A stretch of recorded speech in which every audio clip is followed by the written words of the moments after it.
तो आज की वीडियो में मैं लुकिज्म सीजन 2 के एपिसोड 1 को पूरा एक्सप्लेन करूंगा। अगर आप इस वीडियो में थोड़ा भी इंटरेस्टेड है तो प्लीज वीडियो को पूरा एंड तक देखना। तो चैप्टर के स्टार्टिंग में हम यू खावा को देखते हैं। यू खावा वही बंदा है जिसने लुकिज्म सीजन 1 के लास्ट एपिसोड में यूनसुंग के साथ काफी जबरदस्त एक स्टेज परफॉर्मेंस दी थी, लेकिन उतनी अच्छी परफॉर्मेंस देने के बाद भी ये लोगों के बीच काफी ज्यादा अंडररेटेड रहा। लोगों ने इसे इग्नोर मारना स्टार्ट कर दिया। जैसे 2011 वर्ल्ड कप में लोगों ने गौतम गंभीर को मारा था, लेकिन लोगों के बीच उतना ज्यादा अंडररेटेड होने के बाद भी इसने हार नहीं मानी और ये अभी पेपरिका नामक टीवी पे लाइव स्ट्रीम करता है। पेपरिका टीवी कोरिया की एक ऐसे सोशल मीडिया प्लेटफॉर्म है जहाँ लोग लाइव स्ट्रीम करके पैसे कमाती है। हम देखते कि यू खावा का साथ हमारा मोटा वाला यूनसुक भी दे रहा होता है। ये दोनों अपनी लाइव स्ट्रीम स्टार्ट करती है। जब थोड़ी देर बाद यूनसुक यू खावा से पूछता है कि हमारे लाइव स्ट्रीम को कोई देखने आया, लेकिन अभी तक इनके लाइव स्ट्रीम को देखने कोई भी नहीं आया था। लेकिन हम देखते कि कुछ देर बाद वह 3 लड़कियां आ जाती है, वो भी ये सोच में कि उन्हें इन लाइव स्ट्रीम में काफी हैंडसम लड़के देखने मिलेंगे। लेकिन जैसे ही वो इस लाइव स्ट्रीम में एंटर करते हैं तो उन्हें नजर आते हैं 2 जोकर। सारी उम्र में जोकर। वो लड़कियां लाइव स्ट्रीम में एंटर करते ही यू खावा और यूनसुक की काफी ज्यादा बेइज्जती करने लगती है और गंदे गंदे कमेंट करने लगती है। ये देख यूनसुक तो पूरा घबरा ही जाता है। वो सोचने लगता है कि अभी तक हमने एक शब्द भी नहीं कहा और ये सब हमारे बारे में इतना बुरा भला कह रहे हैं। फिर हम देखते कि बाद में यू खावा अपनी लाइव स्ट्रीम को बंद कर देता है और इनका फर्स्ट टाइम लाइव स्ट्रीम करे का एक्सपीरियंस काफी ज्यादा बुरा रहता है। फिर यू खावा यूनसुक से कहता है कि हमें सिर्फ 10 ही मून बलून मिले, या यूनसुक को मून बलून के बारे में कुछ पता ही नहीं था। फिर यू खावा यूनसुक को बताता है कि इन मून बलून से हम काफी ज्यादा पैसे कमा सकती है। या यूनसुक ये बात सोचकर एकदम हैरान रह जाता है कि कोई लाइव स्ट्रीम करके भी इतना ज्यादा पैसा कमा सकती है। फिर यू खावा कहता है कि मुझे इन चीजों में कोई भी इंटरेस्ट नहीं है, लेकिन वो फिर भी यूनसुक को पेपरिका टीवी का पूरा प्रोसेस बताता है कि कैसे मून बलून से हम पैसे कमा सकती है। यू खावा ये भी कहता है कि जो लोग इस पेपरिका टीवी पे ज्यादा फेमस है उन्हें बीजे कहते हैं और एक बीजे हमारे फैशन डिजाइन स्कूल में भी है। ये बात सुनकर यूनसुक पूरा हैरान रह जाता है, क्योंकि यूनसुक का जो हैंडसम वाला लुक है वो भी फैशन डिजाइन स्कूल में ही पढ़ता है। फिर हम स्कूल का टाइम देखती है जहाँ हैंडसम वाले यूनसुक के पास हमें एक सुंदर सी लड़की नजर आती है और ये लड़की और कोई नहीं वही फेमस बीजे होती है जिसकी बात यू खावा कर रहा था। इसका नाम किम यू ही है। यूनसुक को जब पता चलता है कि यही बेस्ट बीजे है तो वो एकदम सोच में पड़ जाता है और अपने आप से ही कहता है कि ये लड़की बीजे है, मतलब ये काफी ज्यादा पैसा कमाती होगी, लेकिन ये मेरे साथ तो काफी अच्छा बिहेव करती है।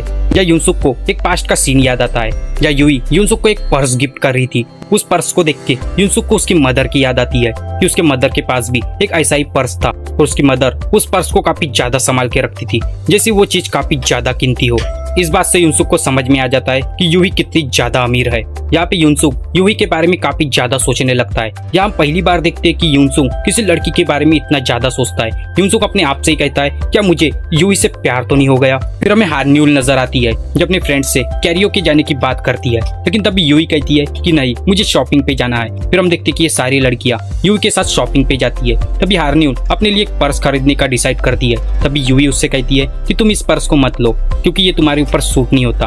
फिर हार्न्यूल भी उस पर्स को नहीं खरीदती। फिर हमें फिर से स्कूल का सीन दिखाया जाता है जहाँ पे कुछ लड़कियां यूनसुक के बारे में बात कर रही थी, लेकिन उन्हें यूनसुक का ठीक से नाम पता नहीं था। फिर वह हार्न्यूल आ जाती है जो उन सारे लड़कियों को यूनसुक का नाम ठीक से बताती है। फिर हार्न्यूल की नजर यूनसुक और यू पे पड़ती है जो एक दूसरे के काफी ज्यादा करीब थे, लेकिन तब भी हम देखते कि यूई के पास वही पर्स होता है जिस पर्स को उसने हार्न्यूल को लेने से मना कर दिया था। यह हार्न्यूल को भी समझ में आ जाता है कि यूई ने उसे चूतिया बनाया तुमको।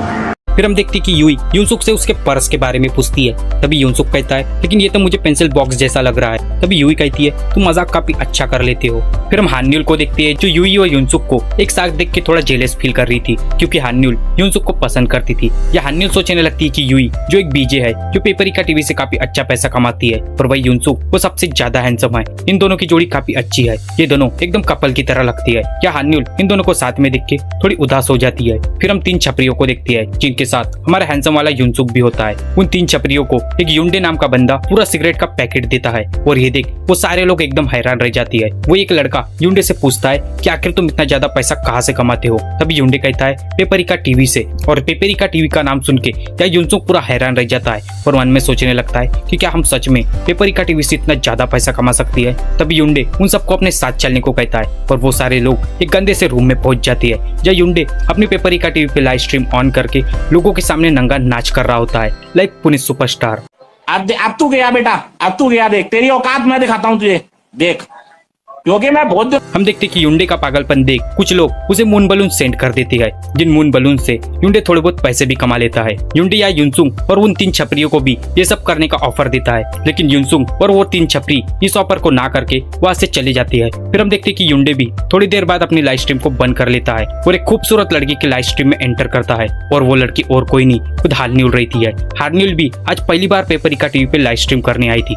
हम देखते कि हालन्यूल को कुछ मिनट बाद ही काफी ज्यादा मून बलून्स मिलना स्टार्ट हो जाती है, और ये देख युंडे पूरा हैरान रह जाता है। वो सोचने लगता है कि मैं इतने टाइम से लाइव स्ट्रीम कर रहा हूँ, लेकिन मुझे आज तक इतने मून बलून कभी नहीं मिले। और वही हालन्यूल जिसने पहली बार पेपरिका टीवी पे लाइव स्ट्रीम की और उसे इतने ज्यादा मून बलून मिल रहे हैं, ये बात सोचकर युंडे को थोड़ा गुस्सा आने लगता है। फिर हम देखते कि हालन्यूल को कोई गनगम लैंडलॉर्ड नाम का बंदा काफी सारे मून बलून सेंड करता है। फिर हालन्यूल भी थोड़ी देर बाद अपने लाइव स्ट्रीम को बंद कर लेती है और मन में सोचने लगती है कि अभी मैं भी इससे काफी अच्छा पैसा कमा रही हूँ। फिर हालन्यूल एक क्रीपी सी स्माइल देके कहती है कि यूई, मैं तुमसे युनसुक को छीन के ही रहूंगी। फिर हमें यूई नजर आती है जो पेपरिका टीवी पे अभी लाइव स्ट्रीम कर रही थी। यूई एक बीजे होने के कारण उसे 1000-1500 बलून कुछ मिनटों में ही मिल जाती है। या यूई अपनी लाइव स्ट्रीम में गेम खेल रही थी और मन में सोच रही थी कि आज उसे गमगम लैंडलॉर्ड ने एक भी मून बलून सेट नहीं किया, और एक गमगम लैंडलॉर्ड वही बंदा है जिसने हालन्यूल को काफी सारे मून बलून सेंड किए थे।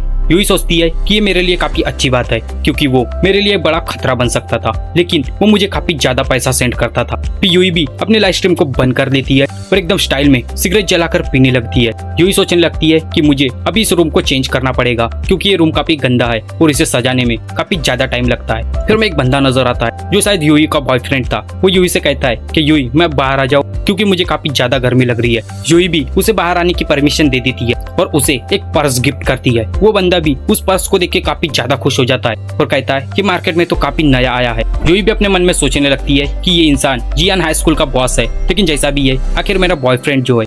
यूई को उस पर्स को देख के युनसुक की याद आती है, क्योंकि यूई इस पर्स को युनसुक को गिफ्ट करना चाहती थी। यूई अपने मन में सोचती है कि आखिर मेरा हैंडसम युनसुक अभी क्या कर रहा होगा। फिर हमें मोटा वाला युनसुक नजर आता है जो अपने शॉप को संभाल रहा है। तो चैप्टर के स्टार्टिंग में हम एक डे योंग नाम के बंदे को देखती है जो काफी उदास बैठा था, क्योंकि उसके गर्लफ्रेंड ने उसे रिसेंटली छोड़ दिया था। उसे वैसा उदास बैठे देख एक बंदा उसे सहारा देने की कोशिश करता है और कहता है कि सुनो योंग, ये तुम्हारा पहला प्यार था, इसलिए तुम्हें ऐसा महसूस हो रहा है, क्योंकि जब इंसान पहली बार किसी लड़की के प्यार में पड़ता है तो वो तभी से उस लड़की का गुलाम बनते चले जाता है, और जब वो लड़की उसे छोड़ देती है तब उसे काफी ज्यादा बुरा लगता है। और पहला प्यार हमेशा काफी दर्दनाक होता है, और ये सिर्फ तुम्हारी ही बात नहीं, ऐसा हर लड़के के साथ होता है। इसलिए तुम अपने प्यार की तुलना किसी के साथ कर भी नहीं सकते और खुद के साथ भी नहीं, क्योंकि ये तुम्हारा पहला प्यार है। अगर ये तुम्हारा दूसरा प्यार होता तो तुम इसका कंपैरिजन उसके साथ कर सकते थे। फिर हम देखते कि वहाँ और 2 बंदे आ जाती है। 2 में से एक लड़का पूछता है कि योंग इतना उदास क्यों बैठा है। तभी वो दूसरा लड़का कहता है कि इसकी गर्लफ्रेंड ने इसे छोड़ दिया। ये बात सुनकर वो लड़का हंसने लगता है और कहता है कि ये भी शायद योंग का पहला प्यार होगा।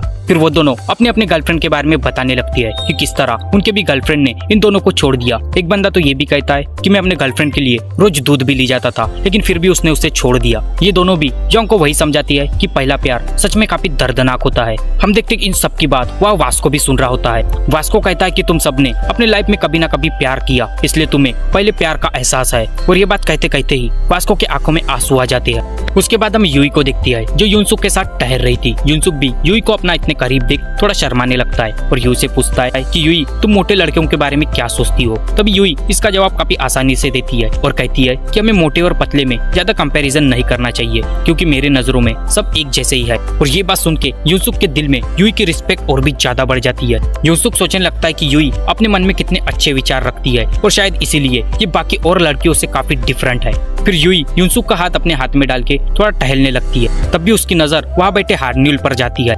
यूई हान्यूल की तरफ काफी अजीब नजरों से देखती है, जैसे उसने हान्यूल को किसी गेम में हरा दिया। फिर उसके बाद सीन शिफ्ट होता है और हम यू खावा को देखती है जो अभी भी पेपरिका टीवी पे लाइव स्ट्रीम कर रहा था, लेकिन अभी भी उसे ज्यादा लोग नहीं देख रहे थे और जो लोग उसे देख रहे थे वो लोग सिर्फ उसका मजाक उड़ा रहे थे। यहाँ हम देखते कि यू खावा के साथ हमारा मोटा वाला युनसुक और एक चश्मे वाला बंदा भी होता है। फिर वो चश्मे वाला बंदा कहता है कि यू खावा, तुम रैप तो काफी अच्छा गा लेते हो, लेकिन फिर भी तुम्हारी लाइव स्ट्रीम ज्यादा लोग नहीं देखते, तुम युनसुक के साथ ट्राई क्यों नहीं करते। जहाँ हमारे मोटे वाले युनसुक को लग रहा था कि यह उसकी बात हो रही है, तभी वो चश्मे वाला बंदा कहता है कि उस दिन तुमने युनसुक के साथ मिलके काफी जबरदस्त एक स्टेज परफॉर्मेंस दी थी, जिससे तुम्हारा रैप भी काफी ज्यादा फेमस हुआ था और लोगों को तुम्हारा रैप पसंद भी आया था। या हमारे मोटे वाले युनसुक को भी रियलाइज होता है कि यह उसकी बात नहीं हो रही है, जबकि यह हैंडसम वाली युनसुक की बात हो रही है। या ये चश्मे वाला बंदा ये भी कहता है कि तुम टेंशन मत लो, अगर तुम कहोगे तो मैं यूनसुक से इसकी बात जरूर करूंगा। तभी यू खावा कहता है कि यूनसुक काफी अच्छा है, लेकिन मैं नहीं चाहता कि वो मेरी वजह से किसी मुसीबत में पड़े, क्योंकि इससे पहले भी उसने मेरी काफी ज्यादा मदद की है। और यू खावा ये भी कहता है कि ये ऐसा फील्ड है जिसमें मुझे अकेले अपने दम पर आगे बढ़ना है। और ये बात सुनकर हमारे मोटे वाले यूनसुक के दिल में यू खावा के लिए और भी ज्यादा रिस्पेक्ट बढ़ जाती है। फिर इसके बाद हम यूई को देखती है जो हानम्यूल के लाइव स्ट्रीम को देख रही थी। या यूई सोचने लगती है कि हानम्यूल काफी कम टाइम में काफी ज्यादा फेमस हो गई और उसी के साथ ही वो एक बीजे भी बन चुकी है। बीजे मीन्स वो लोग जो पेपरिका टीवी पे काफी ज्यादा फेमस होते हैं। या यूई ये भी नोटिस करती है कि हानम्यूल अपने लाइव स्ट्रीम में बिल्कुल यूई के स्टाइल को कॉपी करती है। या यूई देखती है कि गंगम लैंडलॉर्ड जो पहले यूई को काफी सारे मून बलून सेंड करता था, वो अभी खुद हानम्यूल को काफी मून बलून सेंड करने लगा है। या यूई गंगम लैंडलॉर्ड के बारे में सोचने लगती है। वो कहती है कि इस इंसान को ये लगता है कि ये पैसे से किसी भी बीजे को खरीद सकता है। खैर ये काफी अच्छी बात है कि ये अभी मेरे लाइव स्ट्रीम में एंटर नहीं करता, क्योंकि ऐसे इंसान अभी भी मेरे लिए खतरा बन सकते हैं। फिर यूई भी अपने लाइव स्ट्रीम को स्टार्ट करने आगे बढ़ती है, लेकिन उससे पहले वो सोचने लगती है कि हानम्यूल अभी उसके स्टाइल को कॉपी करती है, मतलब अभी उसे अपने ऑडियंस के लिए कुछ यूनिक ट्राई करना पड़ेगा। फिर उसके बाद हानम्यूल भी अपने लाइव स्ट्रीम को ऑन करती है और अपने ऑडियंस के सामने तोतली आवाज में बात करने लगती है। या हम देखते कि उसके ऑडियंस को उसकी बातों का कुछ भी मतलब समझ में नहीं आता, लेकिन वो फिर भी यूई को मून बलून सेंड करना नहीं छोड़ते। या यूई देखते कि अभी भी उसे काफी ज्यादा मून बलून्स मिल रही है, जिससे यूई को रियलाइज होता है कि अभी भी लोग उसे काफी ज्यादा पसंद करते हैं। या यूई अपने मन में सोचने लगती है कि मैं काफी ज्यादा खूबसूरत हूँ, इसलिए लोग मुझे काफी ज्यादा मून बलून सेंड करते हैं। या यूई को अपनी खूबसूरती पे काफी ज्यादा घमंड आने लगता है और वो सोचने लगती है कि इस देश में जो लोग सुंदर है उसी के पास सबसे ज्यादा पावर है। या यूई एक क्रीपी से स्माइल देके कहती है कि मैं इतनी ज्यादा खूबसूरत हूँ कि लोग मेरी एक झलक पे मुझे काफी सारे मून बलून सेंड कर देती है। या यूई ये भी कहती है कि मैं अपनी खूबसूरती से काफी ज्यादा पैसा कमाऊंगी। फिर इसके बाद हम फिर से यू खावा को देखते हैं जो अभी भी पेपरिका टीवी पे लाइव स्ट्रीम कर रहा था, लेकिन अभी भी उसे एक या दो लोग ही दिख रहे थे और वो लोग भी इसका सिर्फ मजाक ही उड़ा रहे थे। या यू खावा थोड़ा सा डीमोटिवेट हो जाता है, लेकिन वो अपने आप से कहता है कि उसे अभी भी एक दो लोग देखते हैं, मतलब वो वीडियो बनाना तो नहीं छोड़ सकता। लेकिन तब भी हम देखते हैं कि यू खावा के घर पे हमारा हैंडसम वाला यूनसुक आ जाता है। यूनसुक यू खावा से कहता है कि मैं तुम्हारे घर के पास से गुजर ही रहा था, लेकिन मैंने सोचा कि मैं तुमसे भी मिलता चलूं। यूनसुक यू खावा से कहता है कि क्या तुम पेपरिका टीवी पे लाइव स्ट्रीम कर रहे हो, क्या तुम मुझे भी अपने लाइव स्ट्रीम में लेना पसंद करोगे। यू खावा भी यूनसुक को लाइव स्ट्रीम में लेने हाँ कर देता है और यूनसुक के लिए एक रूम बनाने लगता है। वो दोनों अपने लाइव स्ट्रीम को ऑन करती है। फिर हमें वो लोग नजर आती है जो यू खावा का हमेशा लाइव स्ट्रीम में मजाक उड़ाती है। वो लोग सोचते हैं कि देखो यू खावा फिर से लाइव स्ट्रीम में आ गया, और फिर वो जैसे ही यू खावा के लाइव स्ट्रीम में एंटर करती है कि उनकी आंखें फटी की फटी रह जाती है, क्योंकि वो लोग देखती है हैंडसम वाली यूनसुक को, और यूनसुक को देख के वो सारी लड़कियां तो पागल होने लगती है। या यू खावा के लाइव स्ट्रीम में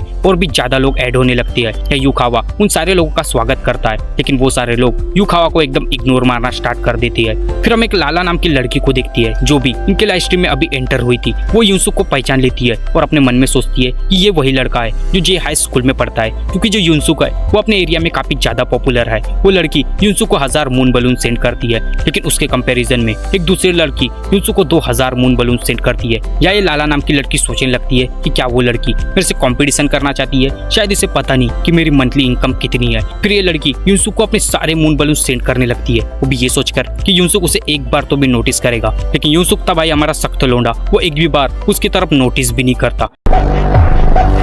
या इस लाला नाम की लड़की को समझ में आ जाता है कि यूनसुक तो उससे नहीं पिघलने वाला, और ये सोचने लगती है कि आखिर इतना हैंडसम लड़का आखिर मेरे पास क्यों नहीं है। फिर हम देखते हैं कि इन दोनों के पास काफी सारे मून बलून्स जमा हो जाती है, और ये दोनों इतने मून बलून्स को देख के एकदम हैरान रह जाती है। यूनसुक तो सोचने लगता है कि क्या पैसे कमाना इतना ज्यादा आसान है। फिर हम एक भूरे बाल वाले लड़के को देखती है जो यूनसुक का फैन ही था, वो भी यूनसुक के लाइव स्ट्रीम को देख ही रहा था। फिर उसके बाद सीन शिफ्ट होता है। फिर हमें मोटा वाला यूनसुक नजर आता है जो भी इस टाइम पे अपने शॉप को संभाल रहा था। जब मोटा वाला यूनसुक सोच रहा था कि यू खावा जो उसे पैसे देने वाला है आखिर वो उस पैसे का क्या करे, क्योंकि जो हमारा यू खावा है वो पेपरिका टीवी के सारे पैसे यूनसुक को देना चाहता था, लेकिन यूनसुक ने उस पैसे को लेने से मना कर दिया। लेकिन बाद में इन दोनों ने डिसाइड किया कि ये दोनों आपस में इन पैसों को बांट लेंगे। या हमारा मोटा वाला यूनसुक सोचने लगता है कि क्या वो उन पैसों का अपनी मदर के लिए एक गिफ्ट खरीदे या फिर वो यूई को कुछ गिफ्ट करे। या यूनसुक यूई के बारे में सोच के थोड़ा शर्मा ही रहा था कि तब भी इसके शॉप में यूई अपने बॉयफ्रेंड के साथ आ जाती है। या यूनसुक यूई को इस टाइम पे देख के एकदम हैरान रह जाता है और अपने मन में सोचने लगता है कि ये शायद उसका भाई होगा, क्योंकि अभी काफी ज्यादा रात हो चुकी है,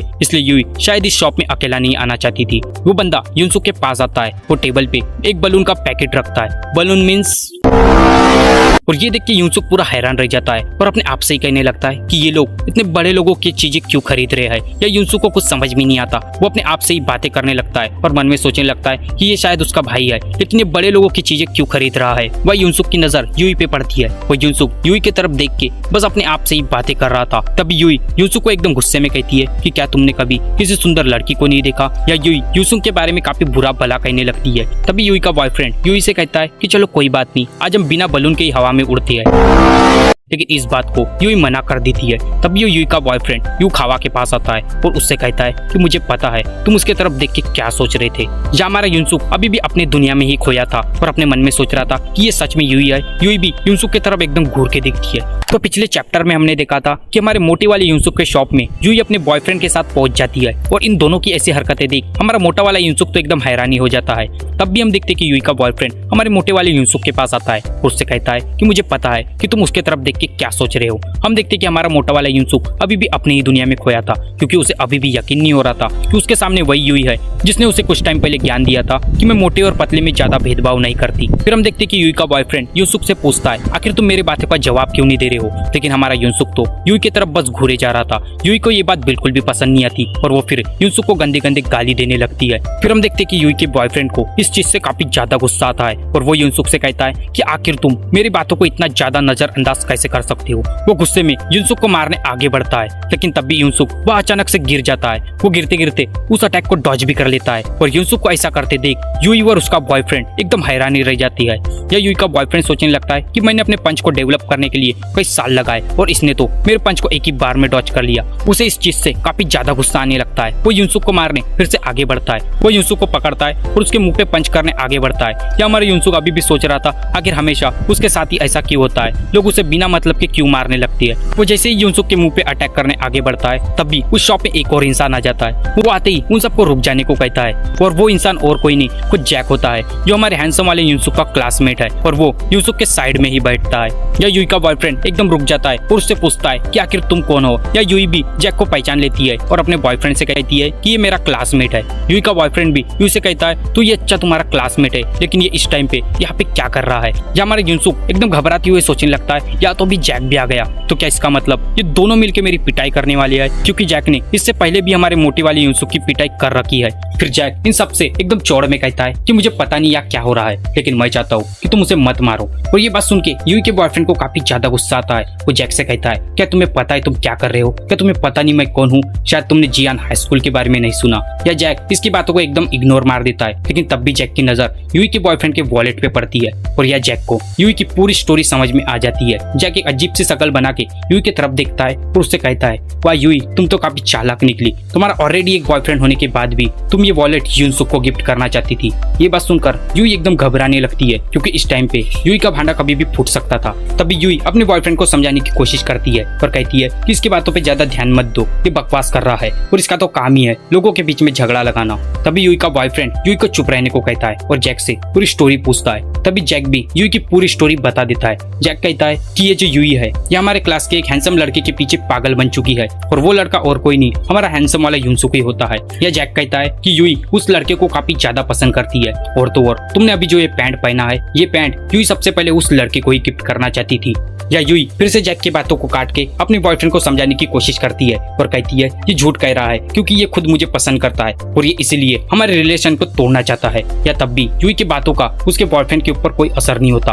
वो गुस्से से पागल होने लगता है और यूई से कहता है यूई ये तुम्हारा पहली बार नहीं है, तुमने इससे पहले भी मेरे साथ कई बार चीट करने की कोशिश की और तो और तुम पेपरी का टीवी पे भी लड़कों को पागल बनाने का ही काम करती हो। वो गुस्से में एकदम कावरा बावरा होने लगता है। यूई अपने मुंह से यहाँ एक और शब्द निकालती कि तब भी यूई का बॉयफ्रेंड यूई के मुंह पे काफी जबरदस्त एक मुक्का मारता है, जिससे यूई के नाक से खून बहने लगता है। या हमारे यूनसुक और जैक ये सब देख के भी एकदम हैरान रह जाते हैं। तब भी यूई का बॉयफ्रेंड यूई को काफी बेरहमी से मारने लगता है। वो यूई को नीचे गिराता है और लातों से उसे मारने लगता है। तब भी हमारा जैक इन दोनों की बेइज्जती करते हुए कहता है कि तुम दोनों ही कचरा हो और ये बात यूई के बॉयफ्रेंड को ज्यादा पसंद नहीं आती। वो यूई को मारना छोड़ता है और यह हमारे जैक से से फाइट करने रेडी होता है। यहाँ माहौल पूरा गर्म हो जाता है और यहाँ हमारा मोटा वाला यूसुफ तो ये सारा माहौल देख के एकदम घबराई जाता है। वो अपने मन में सोचने लगता है कि क्या उसे अभी किसी पुलिस को फोन करना चाहिए। फिर उसके बाद सीन शिफ्ट होता है और हमें हान्युल नजर आती है जो अपने पेपरी का टीवी पे लाइव स्ट्रीम कर रही थी। और यह हान्युल को हमेशा की तरह गंगम लैंडलॉर्ड काफी सारे मून बलून सेंड करता है और उन मून बलून्स को देख हमारी हान्युल तो काफी ज्यादा खुश हो जाती है। वो अपने मन में सोचने लगती है कि अगर मुझे ऐसे ही इतने सारे मून बलून्स मिलते रहे तो मैं यूई को काफी जल्दी सरपास कर दूंगी। यह हान्युल गंगम लैंडलॉर्ड के बारे में सोचती है और कहती है कि गंगम लैंडलॉर्ड काफी अच्छा बंदा है, वो हमेशा मुझे काफी सारे मून बलून सेंड करता है, शायद मुझे एक बार उससे जरूर मिलना चाहिए। और मुझे लगता है वो काफी अमीर भी है और तो और मुझे लगता है वो काफी अच्छा भी है। फिर उसके बाद हमें गंगम लैंडलॉर्ड नजर आता है जो दिखने में कुछ ऐसा था जो मैं हान्युल से एज में तो काफी बड़ा लग रहा था और ठरकी भी। देखो देखो दरिंदगी चेहरे से टपकती है, नंबर 1 का कमीना है। छी छी छी, आंखें देखो, नीयत में खोट साफ नजर आता है, हवस से भरी हुई। तो भाई लोग इसका नाम है गंगम लैंडलॉर्ड जो बोलने में काफी बड़ा लगता है, इसलिए मैं इसका नाम सिर्फ लैंडलॉर्ड लूंगा।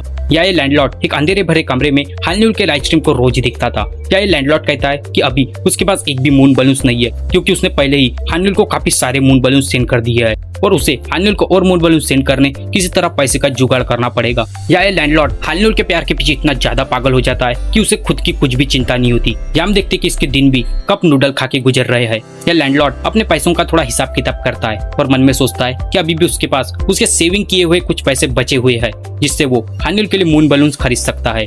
या ये लैंडलॉर्ड हान्युल की थोड़ी तारीफ करता है और कहता है कि हान्युल काफी सुंदर है और बाकी लड़कियों के मुकाबले काफी डिफरेंट भी। या लैंडलॉर्ड यूई की बात कर रहा था। लैंडलॉर्ड कहता है कि मैंने उस यूई नाम की लड़की को काफी सारे मून बलून सेंड किए लेकिन उसे तो मेरी कुछ चिंता ही नहीं थी, वो बस मेरे पैसों को लूटना चाहती थी। लेकिन जब मैं उससे मिलने उसके घर पे गया तब वो मुझे एक गैंगस्टर के साथ नजर आई। फिर हम देखते कि थोड़ी देर बाद ये लैंडलॉर्ड को कुछ बंदे चैट पे मैसेज करती है और उससे पूछती है कि आखिर तुम क्या काम करते हो क्योंकि तुम्हारे पास काफी ज्यादा पैसा है। जय लैंडलॉर्ड इन सबको झूठ मूठ का जवाब देता है और चैट में लिखता है कि मैं एक बिजनेसमैन हूँ और मैं कई सारी कंपनियों को चलाता हूँ, जबकि रियलिटी में ये कचरा उठाता है। वो सारे लोग भी इसकी बातों को सच मानने लगती है और लैंडलॉर्ड को काफी बड़ा आदमी समझ के इसकी रिस्पेक्ट करने लगती है। यह लैंडलॉर्ड में सोचने लगता है ये एक तरीके से सच बात भी है क्योंकि मैं काफी ज्यादा टैलेंटेड हूँ, लेकिन मेरा टैलेंट इस सोसाइटी और मेरे पेरेंट्स के कारण कभी भी लोगों के सामने नहीं आया और इसमें मेरे पेरेंट्स की काफी ज्यादा गलती थी। और यह पेरेंट्स की बात हो ही रही थी तब हमें गंगम लैंडलॉर्ड के फादर नजर आती है जिनकी हालत सच में काफी बुरी थी क्योंकि लैंडलॉर्ड के फादर डिसेबल थे जिनसे उनकी हालत काफी बुरी थी। हम देखते कि लैंडलॉर्ड के फादर एक अंधेरे भरे कमरे में लेटे हुए थे और उन्हें सच में काफी ज्यादा भूख लगी थी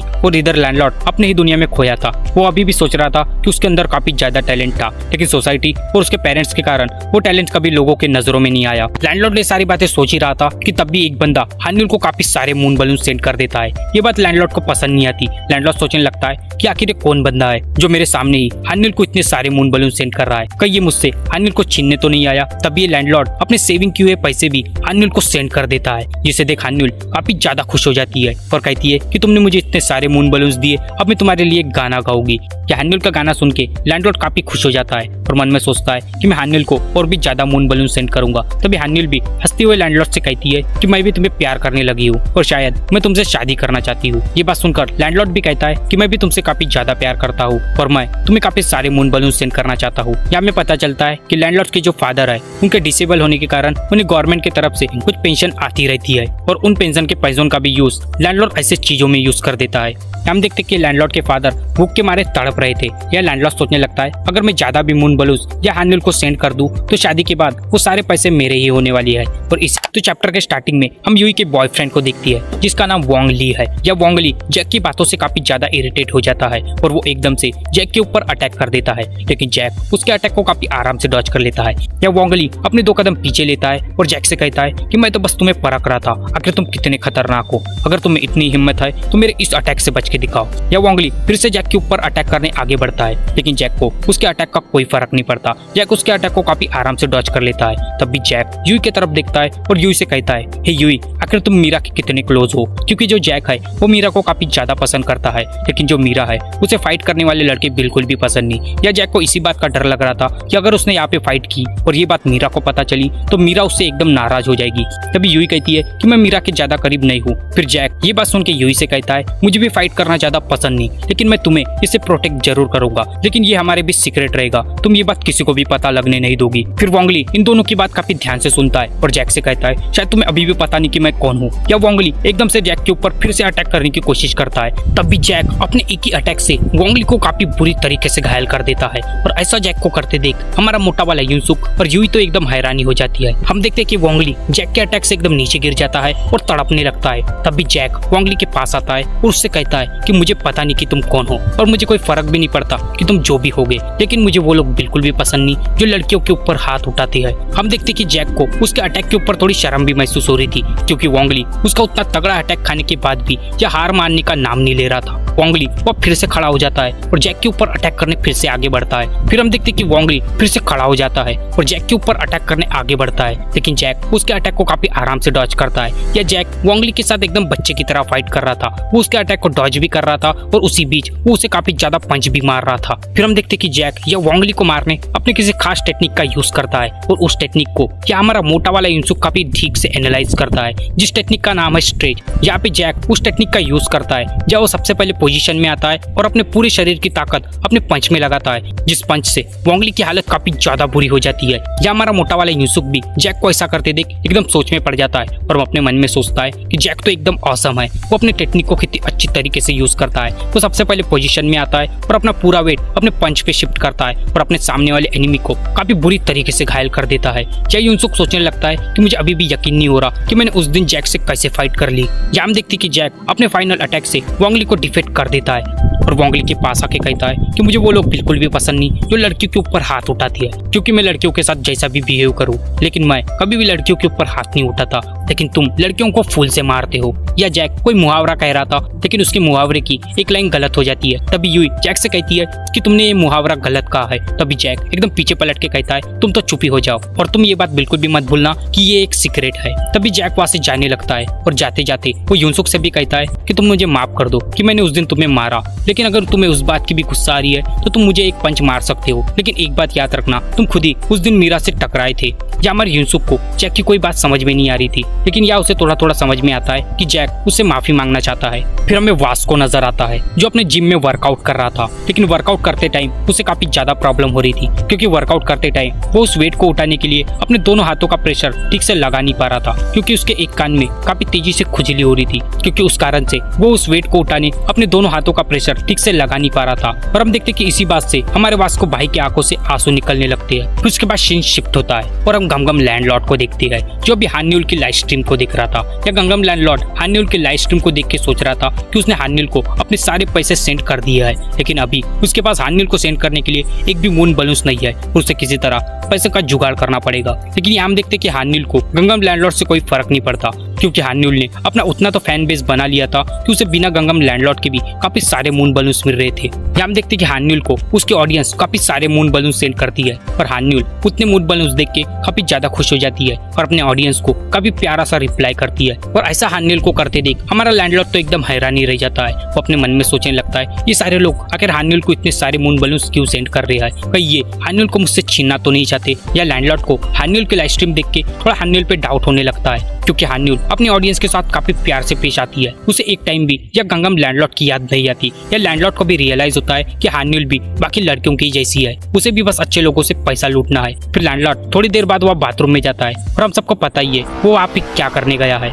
तभी ये लैंडलॉर्ड हान्युल के स्ट्रीम का एक फोटो लेता है और उस फोटो में वो उस विंडो को नोटिस करता है और उस विंडो को देख के वो हान्युल के एरिया का पता लगाने लगता है। वो उस एरिया के सारे मिलते जुलते जगहों को अपने लैपटॉप में ढूंढने लगता है और कुछ टाइम बाद उसे शायद वो जगह मिल भी जाती है। ये लैंडलॉर्ड काफी क्रीपी सी स्माइल देता है और कहता है कि मैं तुमसे काफी जल्द मिलने वाला हूँ, क्योंकि मैं तुम्हारा होने वाला हस्बैंड जो हूँ। फिर उसके बाद हम हान्युल को देखती है जो स्कूल जा रही थी। वो जाते जाते भी सोच रही थी कि वो पेपरिका टीवी काफी अच्छा कर रही है और वो ऐसा ही करते रही तो वो काफी जल्दी ग्रो करने लगेगी। और यह हान्युल हमारे हैंडसम वाले यूनसुक के बारे में भी सोचती है और अपने मन में कहती है कि यूनसुक प्लीज तुम मेरा वेट करना। फिर हम देखते कि हान्युल जिस रास्ते से गुजर रही थी उसी रास्ते में साइड में हमें खुद गंगम लैंडलॉर्ड नजर आता है जो हान्युल को देख के काफी क्रीपी से स्माइल देता है। इसके बाद चैप्टर 132 स्टार्ट होता है। जो चैप्टर के स्टार्टिंग में हम हान्युल को देखती है जो इस टाइम पे अपने घर पर थी। हान्युल अपने मदर से अपने ड्रेस के बारे में पूछती है, लेकिन उसकी मदर उसे साफ साफ मना कर देती है और कहती है कि मुझे तुम्हारे ड्रेस के बारे में कुछ भी नहीं पता। या हान्युल भी एकदम सोच में पड़ जाती है कि आखिर उसकी ड्रेस कहाँ पे गई,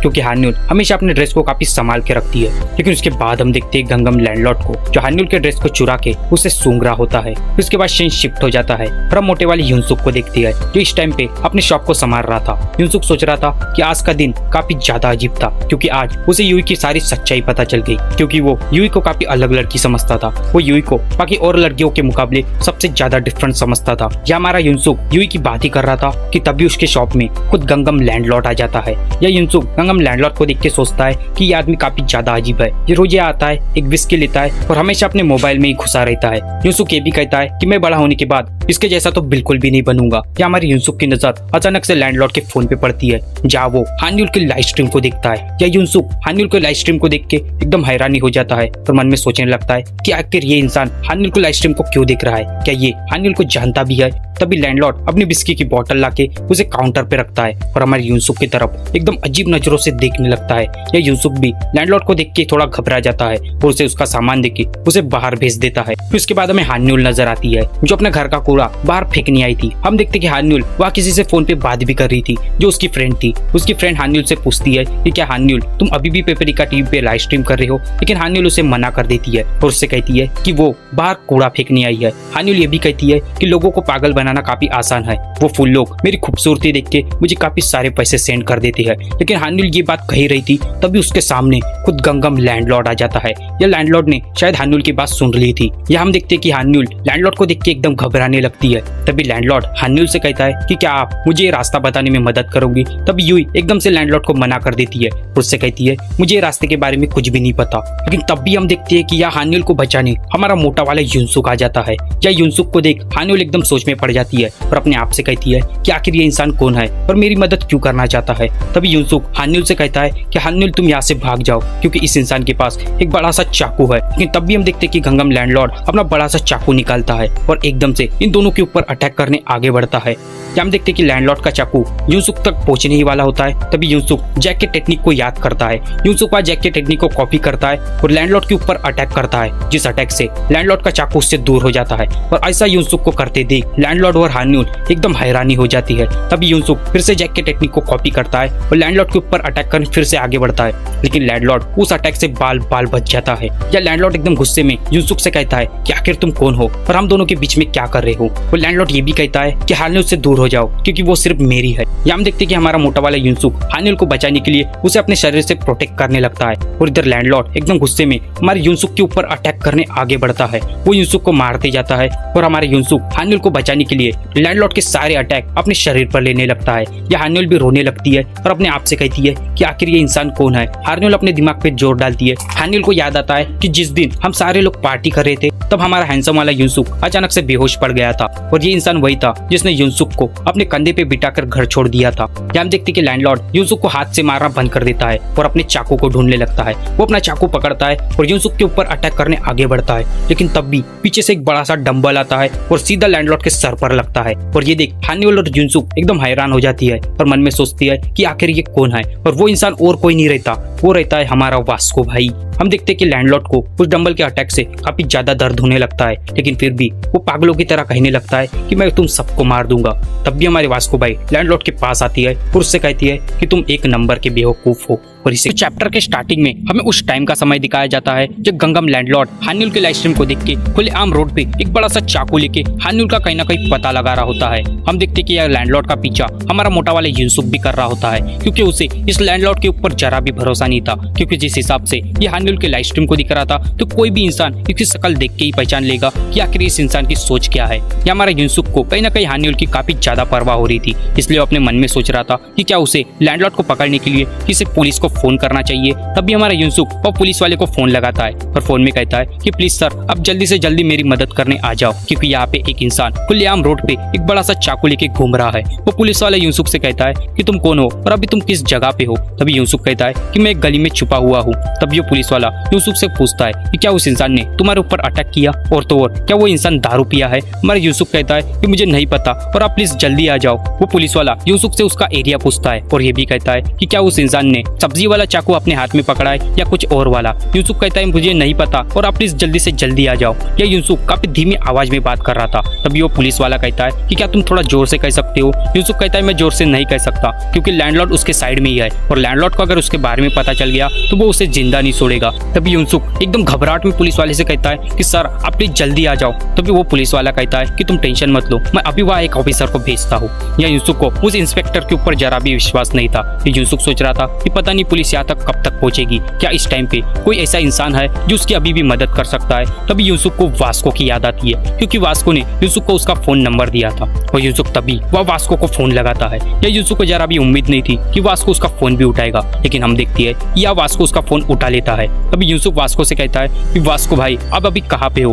वास्को उससे कहता है कि मैं अभी जिम में वर्कआउट कर रहा हूँ। तभी यूसुफ कहता है तो अच्छा शायद आप बिजी हो। वास्को कहता है मैं उतना भी बिजी नहीं हूँ और वास्को एकदम चौड़ में कहता है आखिर बात क्या है, साफ साफ कहो। तभी यूसुफ कहता है कि यहाँ पे एक इंसान खुलेआम चाकू लेके रोड पे घूम रहा है। तभी वास्को यूसुफ से कहता है कि वो कौन है और अभी तुम कहाँ पे हो। तभी यूसुफ कहता है कि वो इंसान मेरे शॉप के पास में ही है। और यहाँ हम देखते कि गंगम लैंडलॉर्ड हानिउल के पास पहुंच जाता है और हानिउल से कहता है कि क्या आप मुझे ये रास्ता बताने में मदद करेगी। यहाँ पे हम देखते कि यूसुफ हानिउल की वैसी हालत देख अपना फोन वहीं पे रख देता है और तुरंत वह हानिउल की मदद करने वहाँ पे पहुंच जाता है। या अभी भी वास्को यूसुफ से बात ही कर रहा था कि तुम किस एरिया में हो, लेकिन तब भी वह स्टोरी प्रेजेंट में आ जाती है। या वास्को ने लैंडलॉर्ड को काफी बुरी तरीके से घायल कर दिया था। या हमारा यूसुफ अभी भी सोच रहा था कि मैंने वास्को को अब भी फोन लगाया और वास्को इतनी जल्दी यहाँ पे पहुंच भी गया। तब यह यूसुफ वास्को के ड्रेस को नोटिस करता है और मन में सोचने लगता है कि आखिर वास्को ने किस तरह की ड्रेस पहनी है। तभी वास्को वह लैंडलॉर्ड के पास जाता है और उससे कहता है खैर इस डंबल से तो पीछा छोटा, मैंने कब से इसे पकड़ रखा था। और ये बात सुन के हमारे यूसुफ पूरा हैरान रह जाता है और मन में सोचता है कि क्या वास्को ये डंबल पकड़ के यहाँ तक आया था। जब हम देखते कि लैंडलॉर्ड को वास्को के डंबल से काफी ज्यादा दर्द होने लगता है, लेकिन वो फिर भी पागलों की तरह चिल्लाने लगता है और सबसे कहता है कि मैं तुम सबको मार दूंगा क्योंकि तुम सब लोग काफी ज्यादा बुरे हो। मैंने तुम्हें कितने सारे मून बलून सेंड किए। और यह मून बलून्स की बातें सुन के जूही भी सोचने लगती है कि क्या ये वही है, नहीं ऐसा नहीं हो सकता, ये वो नहीं हो सकता। तभी लैंडलॉर्ड वह गुस्से में खड़ा हो जाता है और अपना चाकू पकड़ के वास्को के ऊपर अटैक करने आगे बढ़ता है, लेकिन वास्को उसके उस हाथ को पकड़ लेता है और दूसरे हाथ से उसकी गर्दन पकड़ के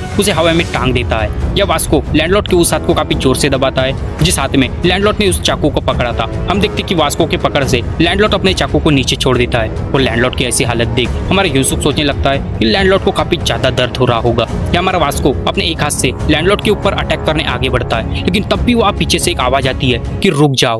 और वो आवाज और किसी की नहीं, खुद गंगम लैंडलॉर्ड के फादर की होती है। या लैंडलॉर्ड के फादर एक छोटी सी गाड़ी से वह रेंगते हुए वहां तक पहुंचे थे और वो आते ही वास्को से कहती है कि प्लीज उसे माफ कर दो, वो मेरा एक लौता बेटा है, प्लीज उसने जो भी गलती की है तुम उसे भूल जाओ और उसे माफ कर दो। हम देखते कि वास्को उसके फादर की ऐसी हालत देख वह गंगम लैंडलॉर्ड को छोड़ देता है। तभी लैंडलॉर्ड एकदम गुस्से में अपने फादर को इस हालत में देख के कहता है कि क्या फादर आपने कंप्यूटर में देख के मेरा पीछा लगाया, आप कितने ज्यादा बुरे हो और आप यहाँ पे क्या कर रहे हो, आपको इस हालत में देख हानिउल मेरे बारे में क्या सोचेगी। या ये लैंडलॉर्ड हानिउल के ऊपर ऐसा हक जता रहा था कि जैसे हानिउल इसकी रखेल है, लेकिन हानिउल की शकल से तो नहीं लगता। लैंडलॉर्ड एकदम गुस्से में अपने फादर के ऊपर चिल्लाने लगता है और लैंडलॉर्ड को ऐसा करते देख हमारा यूसुफ सोचने लगता कि एक टाइम पे मैं भी अपनी मदर के ऊपर ऐसा ही चिल्ला रहा था। हम देखते कि यह लैंडलॉर्ड के फादर वास्को के पैर पकड़ लेती है और वास्को से कहती है कि प्लीज तुम उसे माफ कर दो, वो मेरा एक लौता बेटा है, प्लीज तुम उसके सारे गलतियों को भूल जाओ और प्लीज उसे छोड़ दो। उसके बाद लैंडलॉर्ड एकदम गुस्से में अपनी दुख भरी दास्तान इन सारे लोगों को सुनाने लगता है और कहता है कि ये सारे लोग काफी ज्यादा बुरे हैं, इन सारे लोगों ने मेरे लुक को लेकर हमेशा मुझे इग्नोर मारा है और मुझे कभी भी ठीक से एक्सेप्ट ही नहीं किया है। ये सारे लोग हमेशा मेरी इंसल्ट ही करते रहती है और इन सारे लोगों ने कभी भी मुझे ठीक से रिस्पेक्ट भी नहीं दी और हमेशा मेरे ऊपर अत्याचार करते रहे। लैंडलॉर्ड ये भी कहता है कि इन सारे लोगों को सिर्फ पैसों से मतलब है, यहाँ तक कि यहाँ की गवर्नमेंट, कुछ अमीर लोग और खासकर इन सुंदर लड़कियों को सिर्फ लोगों से पैसा लूटना आता है, लेकिन ये कभी भी हमारे जैसे साफ दिल और अच्छे इंसानों के बारे में नहीं सोचती। इन्हें तो बस पैसों से मतलब है, ये बस अच्छे इंसानों के पैसे लूटना चाहती है। यहाँ हमारे वास्को को लैंडलॉर्ड की थोड़ी बहुत बातें समझ में आ जाती है और वो लैंडलॉर्ड से कहता है कि मुझे पता नहीं कि तुम क्या कहना चाहते हो, लेकिन तुम्हें कभी भी अपने प्रॉब्लम्स का जिम्मेदार किसी को भी नहीं ठहराना चाहिए, क्योंकि अभी तुम्हारी जो ऐसी हालत है उसके जिम्मेदार कहीं ना कहीं तुम खुद भी हो। लैंडलॉर्ड वास्को की बात सुन के कहता है कि तुम मेरे तकलीफ को नहीं समझ सकते कि मैंने क्या कुछ नहीं सहा है और तुम्हारा जैसा पत्थर दिल इंसान कभी भी मेरे तकलीफ को समझ भी नहीं सकता। यह लैंडलॉर्ड की बातें सुन के हमारा वास्को भी कहता है कि ऐसी बात नहीं है, अभी तुम जिस हालात में हो कुछ टाइम पहले मैं भी कुछ ऐसे ही हालात में था, लेकिन मैंने अपने आप को स्ट्रॉन्ग किया और अपने आप को उस हालात से बाहर निकाला जब वास्को की ऐसी बातें सुन के हमारे युनसुक भी एकदम सोच में पड़ जाता है और वो अपने मन में कहता है कि वास्को जैसा इतना स्ट्रांग इंसान भी एक टाइम पे इस हालत से गुजर चुका है। तब भी हम देखते कि वहाँ पुलिस भी आ जाती है। पुलिस वो आती है और लैंडलॉर्ड को गिरफ्तार कर देती है। या लैंडलॉर्ड के फादर कई कोशिश करते हैं पुलिस वालों से लैंडलॉर्ड को ना ले जाने की, लेकिन वो फिर भी लैंडलॉर्ड को गिरफ्तार करके ले जा ही लेती है। या फिर हमारा वास्को युनसुक की तरफ देखता है और युनसुक से कहता है तुमने काफी अच्छा काम किया। और यह हान्युल युनसुक को गले लगा के रोने लगती है और उससे पूछती है कि क्या तुम्हें कहीं चोट तो नहीं लगी। वास्को भी इन दोनों को ऐसा देख खुश हो जाता है और अपने मन में कहता है इन दोनों ने काफी अच्छा किया और इन दोनों को ऐसे प्रॉब्लम में काफी ज्यादा तकलीफ हुई होगी। फिर उसके बाद हमें युनसुक के शॉप का सीन दिखाया जाता है। या युनसुक के शॉप के बाहर कई सारे लोग जमा हो चुके थे क्योंकि युनसुक तो शॉप में था ही नहीं। वो सारे लोग युनसुक का मजाक उड़ाने लगते हैं और एक इंसान तो ये भी कहने लगता है कि क्या वो बाथरूम में गिर के बेहोश तो नहीं हो गया। तो पिछले चैप्टर में हमने देखा था कि यह वास्को ने हमारे युनसुक और हान्युल को गंगम लैंडलॉर्ड से बचा लिया था और लैंडलॉर्ड को पुलिस के हवाले भी कर दिया था। अब आगे फिर इसके बाद हमें स्कूल का सीन दिखाया जाता है जहाँ हम हमारे हैंडसम वाले युनसुक को देखते हैं जिसका नाम डैनियल पार्क है। हाँ, इसका मानवावी नाम डैनियल पार्क ही है, इसलिए आज से मैं इसे डैनियल ही कहूंगा। हम देखते हैं कि डैनियल की हमेशा की तरह काफी सारी लड़कियां तारीफ करने लगती है, लेकिन हमारा डैनियल तो या अभी भी वास्को के ही बारे में सोच रहा था क्योंकि वास्को ने लैंडलॉर्ड से कहा था कि तुम कभी भी अपने आप को चेंज कर सकते हो। हम देखते कि ये डैनियल के बाजू में हमारा जैक भी बैठा था, लेकिन तब भी वह डैनियल के पास हान्युल आ जाती है। हान्युल डैनियल को हाय कहती है। तब भी डैनियल हान्युल से पूछता है कि क्या अभी तुम ठीक हो। हान्युल भी उसे हाँ कर देती है क्योंकि जो हान्युल के साथ पिछले रात जो घटना घटी थी वो लगभग पूरे स्कूल में पता चल गई थी। तभी हान्युल डैनियल से कहती है कि अब मुझे पैसे की कीमत पता चल चुकी है, इसलिए मैंने अभी पेपरिका टीवी पे लाइव स्ट्रीम करना भी बंद कर दिया और जो लैंडलॉर्ड ने मुझे पैसे दिए थे मैंने वो पैसे भी लैंडलॉर्ड के फादर को वापस कर दिए है। ये बात सुन के हमारा डैनियल थोड़ा हैरान रह जाता है। उसे अभी भी यकीन नहीं हो रहा था कि हान्युल ने सच में लाइव स्ट्रीम करना बंद कर दिया है।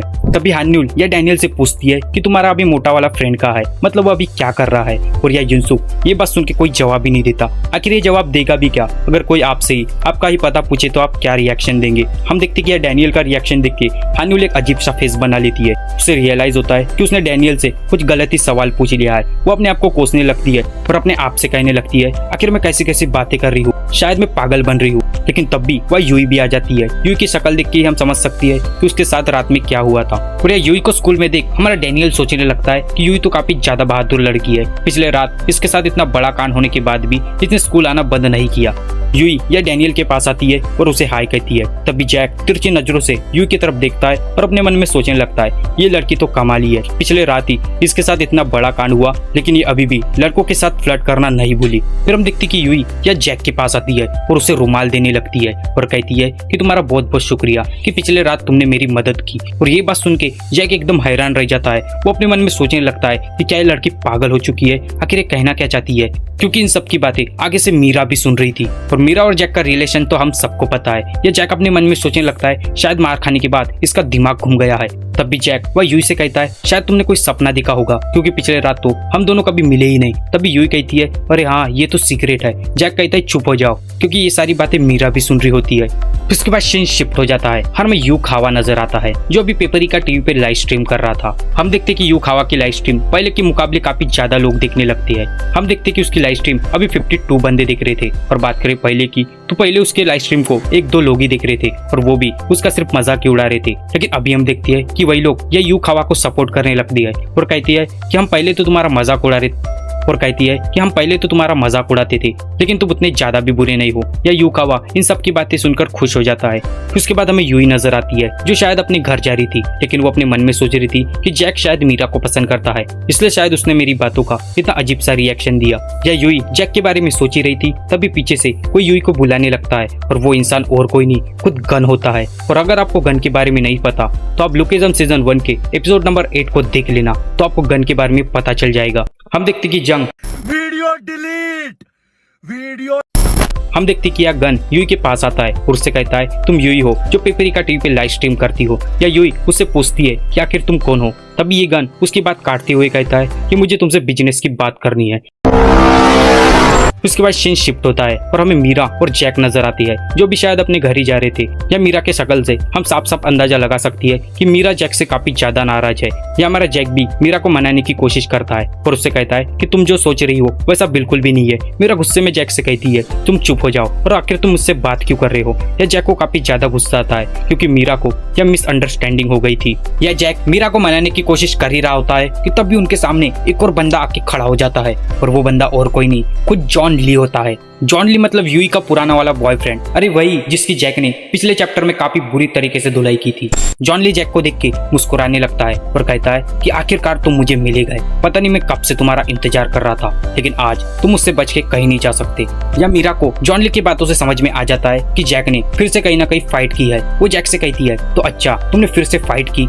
या जैक एकदम हड़बड़ाहट में मीरा को समझाने की कोशिश करता है ऐसी कोई बात नहीं है और मैंने कोई फाइट भी नहीं की, लेकिन तब भी मीरा वह जैक को छोड़ के चली जाती है। और मीरा को ऐसे जाते देख यहाँ हमारा जैक एकदम नाराज हो जाता है और नीचे मुंडी डाल के बैठ जाता है। हम देखते कि यह जॉन ली ने अपने साथ कुछ फंटरों को भी लाया था जो वहाँ पे सिगरेट पी रहे थे। जॉन ली उससे कहता है कि ये वही इंसान है। वो सारे फंटर कहते हैं तो अच्छा वो तुम्हें मिल गया, उसे इधर लाओ जरा हम भी तो देखें वो कौन है। तभी उस फंटरों में से एक बंदा कहता है कि तुमने उस लड़की को इसलिए घर भेजा क्योंकि तुम उस लड़की के सामने शर्मिंदा नहीं होना चाहते थे, लेकिन वो बात छोड़ो, लेकिन तुम रो रहे क्यों हो। हम देखते कि ये सारे फंटर मिलके जैक का मजाक उड़ाने लगती है और कहती है कि ये देखो ये बच्चों की तरह रो रहा है। तभी जॉन ली जैक की तरफ दिखता है और उससे कहता है अब बता बेटे, क्योंकि अब तू बुरी तरीके से फंस चुका है और तुझे खुद भी नहीं पता कि आज तेरा क्या हाल होने वाला है। ये फंस गया सीएम। लेकिन तब भी हम देखते कि जैक एकदम गुस्से में उनके तरफ मुड़ के देखता है और गुस्से से कहता है कि तुम लोग आखिर मेरे साथ ऐसा क्यों करना चाहते हो। या जैक की शक्ल देख के जॉन ली के फंटर एकदम घबराने लगती है और मन में सोचने लगती है कि क्या ये वही है जिसके बारे में हम सब सोच रहे हैं। तब भी जैक इन सब की तरफ काफी अजीब नजरों से देखने लगता है। या हम देख सकते हैं कि जैक की आंखों से आंसू भी निकल रही है और उसके मुंह पे स्माइल भी है। यह जैक की बातें सुन के जॉन ली कहता है क्या तुम कहना क्या चाहते हो, क्या तुम्हें मेरे फंटरों के बारे में कुछ भी नहीं पता। लेकिन हमें इसके फंटरों के बारे में पूरा पता है क्योंकि इनके शक्ल से ही नजर आ रहा है कि इनके जैक को देख के पूरी तरीके से फट चुकी है। फिर जैक इनकी तरफ एकदम गुस्से में देखता है और कहता है कि अब बहुत हुआ, अब मैं और इंतजार नहीं कर सकता। या हम देखते कि जॉन ली के फंटर जैक को देख के थोड़ा घबराने लगती है और बात को घुमाने लगती है। लेकिन तभी जैक अपने पंचेस से इन सब की धुलाई करने लगता है। जैक इन सबको इतनी बेरहमी से मारता है कि महंगा पैलेस में भी हमें सिर्फ इनकी चीखें नजर आती है। फिर उसके बाद जैक से मार खाने के बाद उसके फंटर कहती है कि हम आज के बाद यहाँ कभी नहीं आएंगे। तो चैप्टर के स्टार्टिंग में हम जैक को देखते हैं जो एक नेमसू नाम के लड़के से बात कर रहा था। जैक उससे कहता है कि नेमसू तुम क्रैक लिस्ट में काफी ज्यादा ऑनलाइन रहते हो, तो क्या तुम मेरे लिए एक लिमिटेड एडिशन के जॉर्डन के शूज खरीदने में मदद करोगे, क्योंकि मैं क्रैक लिस्ट को ठीक से यूज नहीं कर पाता। हम देखते कि जैक की बात सुन के नेमसू भी थोड़ा हैरान रह जाता है और अपने मन में सोचता है कि आखिर ये मेरे से इतनी अच्छी बातें क्यों कर रहा है, क्योंकि भाई जो हमारा जैक है वो थोड़ा बदमाश टाइप का लोंडा है। अरे ये तो बदमाश है। या नेमसू अपने मन में सोचने लगता है शायद जैक की बातों का मतलब कुछ ऐसा था, हे नेमसू तुम मेरे जॉर्डन के शूज खरीदने में मदद करो वरना मैं तुम्हें जिंदा नहीं छोड़ूंगा। या नेमसू को लग रहा था कि जैक उसे रिक्वेस्ट नहीं ऑर्डर दे रहा है। हम देखते कि नेमसू भी उसकी बातों को हाँ कर देता है। उसके बाद सीन शिफ्ट हो जाता है और हमें नेमसू नजर आता है जो अपने घर पे कह रहा था कि उसे जैक ने जितने पैसे दिए हैं उतने पैसों में जॉर्डन के शूज खरीदना तो काफी ज्यादा मुश्किल है, क्योंकि वैसे भी जॉर्डन के शूज काफी ज्यादा महंगे होते हैं क्योंकि उसे डीजे भी पहनते हैं। डीजे मीन्स एक सेलिब्रिटी। या नेमसू कई बार जॉर्डन के शूज को ऑनलाइन देखने की कोशिश करता है, लेकिन हर बार उसे एकदम हाई प्राइस के शूज नजर आती है। और या जैक ने नेमसू को सिर्फ $300 दिए थे, उतने पैसों में जॉर्डन के शूज आना तो नामुमकिन था। या नेमसू भी सोचने लगता है कि अभी उसके पास एक ही ऑप्शन है कि अभी उसे क्रैक लिस्ट में लोगों से भीख मांगनी पड़ेगी कि वो सब जॉर्डन के जूते जो है उसे बेच दे। या नेमसू उन लोगों को मैसेज करने लगता है जिन लोगों ने जॉर्डन के जूते क्रैक लिस्ट में बेचने को रखे हैं। या नेमसू एक बंदे को मैसेज करता है और उससे कहता है कि क्या तुम मुझे $300 में जॉर्डन के शूज बेच दोगे। वो बंदा भी नेमसू को रिप्लाई करता है और कहता है हाँ बिल्कुल, लेकिन वो जॉर्डन के शूज पूरी तरीके से फटे होंगे, क्या तुम्हें वो चलेंगे। या नेमसू को रियलाइज होता है कि उसे इतने पैसों में तो जॉर्डन के शूज कहीं नहीं मिलने वाले और वो अपने मन में सोचने लगता है कि अभी उसे अपने खुद के पैसों से जैक को शूज खरीद के देने पड़ेगी। हम देखते कि नेमसू ये सब सोच के नाराज हो ही रहा होता है, तभी वो सोचता है कि मुझे एक बार तो भी ट्राई मारना चाहिए। वो फिर से एक बंदे को मैसेज करता है और उससे मैसेज में कहता है कि क्या मैं तुम्हारे जॉर्डन के जूते $3000 में खरीद सकता हूँ। वो बंदा थोड़ा सोचता है और कहता है $3000 में, ठीक है मैं तुम्हें वो बेचने के लिए तैयार हूँ। ये बात सुन के नेमसू को थोड़ी संतुष्टि होती है और वो उस बंदे से पूछता है कि हम कहाँ मिल सकते हैं। वो सामने वाला बंदा कहता है कि हमें मिलना नहीं है, मैं तुम्हें वो कोरियर कर दूंगा। और या कोरियर का नाम सुन के नेमसू सोचने लगता है कि कोरियर का प्लान थोड़ा रिस्की है, क्योंकि इससे पहले भी इसे एक बंदे ने कोरियर भेजा था, लेकिन उस कोरियर में इसे ईंट मिली। नेमसू सोचने लगता है कि वो इस बार रिस्क नहीं ले सकता, क्योंकि ये पैसे उसके खुद के नहीं, खुद जैक के है और जैक के साथ अगर ऐसी हरकतें हुई तो जैक इसे जिंदा नहीं छोड़ेगा। फिर नेमसू उस बंदे से कहता है कि मैं उन जूतों को खुद अपने आंख से देखना चाहता हूँ और उसके बाद ही खरीदना चाहता हूँ। ये बात सुन के वो बंदा कहता है तो अच्छा तुम्हें वो देखना है तो ठीक है, तुम मुझे प्रोफाइल पे आके मैसेज करो। और यह मैसेज का नाम सुन के नेमसू थोड़ा हैरान रह जाता है। वो अपने आप से कहता है आखिर ये मुझे डायरेक्ट मैसेज करने क्यों कह रहा है। नेम्सू उस बंदे के प्रोफाइल में जाता है और जैसे ही नेम्सू उस बंदे के प्रोफाइल में जाके उसकी डीपी चेक करता है कि वो एकदम हैरान रह जाता है, क्योंकि वो कोई बंदा नहीं खुद बंदी थी, मिस एक लड़की। वो लड़की काफी सुंदर थी और उसकी सुंदरता देख के हमारा नेम्सू थोड़ा पिघलने लगता है। वो सोचता है ये लड़की तो काफी सुंदर है। वो उस लड़की को मैसेज करता है और कहता है कि तुम तो काफी ज्यादा प्रीटी हो। वो सामने वाली लड़की भी इससे कहती है तुम भी काफी क्यूट हो। नेम्सू ये बात सुन के एकदम साथ में आसमान पर पहुंच जाता है। तभी वो उस लड़की से पूछता है कि आखिर तुम्हारे पास जॉर्डन के जूते कहाँ से आए। तभी वो लड़की कहती है ये जूते मेरे नहीं, ये मेरे ब्रदर के है, लेकिन वो अभी आर्मी में ज्वाइन हो गया, इसलिए ये जूते मेरे किसी काम के नहीं। फिर नेम्सू उस लड़की से पूछता है कि क्या हम मिल सकते हैं। वो लड़की कहती है मैं ऐसे तो घर के बाहर नहीं निकलती, लेकिन तुम कह रहे हो तो मैं तुमसे मिलने जरूर आऊंगी। ये बात सुन के नेम्सू एकदम खुश हो जाता है और अपने मन में जैक को थैंक्स कहने लगता है, क्योंकि उसके वजह से ही उसे इतने सुंदर लड़की से मिलने का मौका मिल रहा है। फिर उसके बाद हमें स्कूल का सीन दिखाया जाता है जहाँ नेम्सू जैक से कह रहा था कि मुझे एक सेलर मिल चुका है और आज मैं उस जॉर्डन के शूज को खरीदने उस सेलर के पास भी जा रहा हूँ। ये बात सुन के जैक नेम्सू से कहता है तुम टेंशन मत लो, तुम इतना कुछ करने की जरूरत नहीं। तभी नेम्सू कहता है अरे ऐसी बात नहीं, मैं तुम्हारी पूरी तरीके से मदद करने चाहता हूँ, और वैसे भी मैं असली और नकली चीज को परखने में काफी ज्यादा माहिर हूँ। या नेम्सू ने जैक को बताया नहीं था कि वो सेलर और कोई नहीं खुद एक लड़की है। या नेम्सू अपने मन में सोचने लगता है कि अभी मैं जैक की नजरों में भी काफी अच्छा बन गया और तो और मुझे एक लड़की से मिलने का मौका भी मिल गया। या नेम्सू को देख के जैक अपने मन में सोचने लगता है कि कहीं इसे जॉर्डन के जूते काफी सस्ते में तो नहीं मिल गए और ये बचे पैसे खुद हड़पना तो नहीं चाहता। जैक सोचने लगता है चलो कोई बात नहीं, इस बार मैं इसे जाने देता हूँ। फिर उसके बाद हमें नेल्सो नजर आता है जो एकदम तैयार होके उस लड़की से मिलने जा रहा था। या नेम्सो अपने मन में सोच रहा था कि वो आज एकदम परफेक्ट नजर आ रहा है, क्योंकि आज उसने अपने शरीर के हर चीज पे काफी बारीकी से ध्यान दिया है, जिससे हर लड़का एकदम कूल नजर आता है। हम देखते क्या नेल्सो ने अपने शोल्डर्स और हिप को थोड़ा बड़ा दिखने के लिए वो पैड का यूज किया था और अपने हाइट को थोड़ा इंक्रीज करने के लिए उसने वहां भी किसी न किसी चीज का यूज किया था। या नेम्सो अपने मन में सोच रहा था कि वो आज इतना ज्यादा अच्छा दिख रहा है कि सारे लोग बस उसके तरफ घूरे ही जा रहे हैं। या नेम्सो अपने आप को कुछ अलग ही प्रजाति का मान रहा था। उसे लग रहा था कि इस दुनिया में उससे खूबसूरत और कोई भी नहीं। या हम देखते कि उस लड़की ने नेम्सो को किसी जियान स्टेशन पे बुलाया था। नेम्सो उस स्टेशन पे पहुंचता है और उस लड़की को ढूंढने लगता है। तभी उसे पीछे से आवाज आती है एक्सक्यूज मी। नेम्सो जैसे ही पीछे पलट के देखता है उसे वही लड़की नजर आती है जिससे उसने चैट पे बात की थी। नेम्सो उस लड़की को देख के एकदम हैरान रह जाता है और अपने मन में सोचता है ये मेरे सामने खड़ी है। वो लड़की नेम्सो से कहती है कि क्या तुम वही हो जिन्हें वो जॉर्डन के शूज खरीदने हैं। नेम्सो कहता है हाँ। नेम्सो उससे कहता है मुझे वो जूते ठीक से चेक करनी है, तो क्या हम किसी कैफे में चल के बात करें।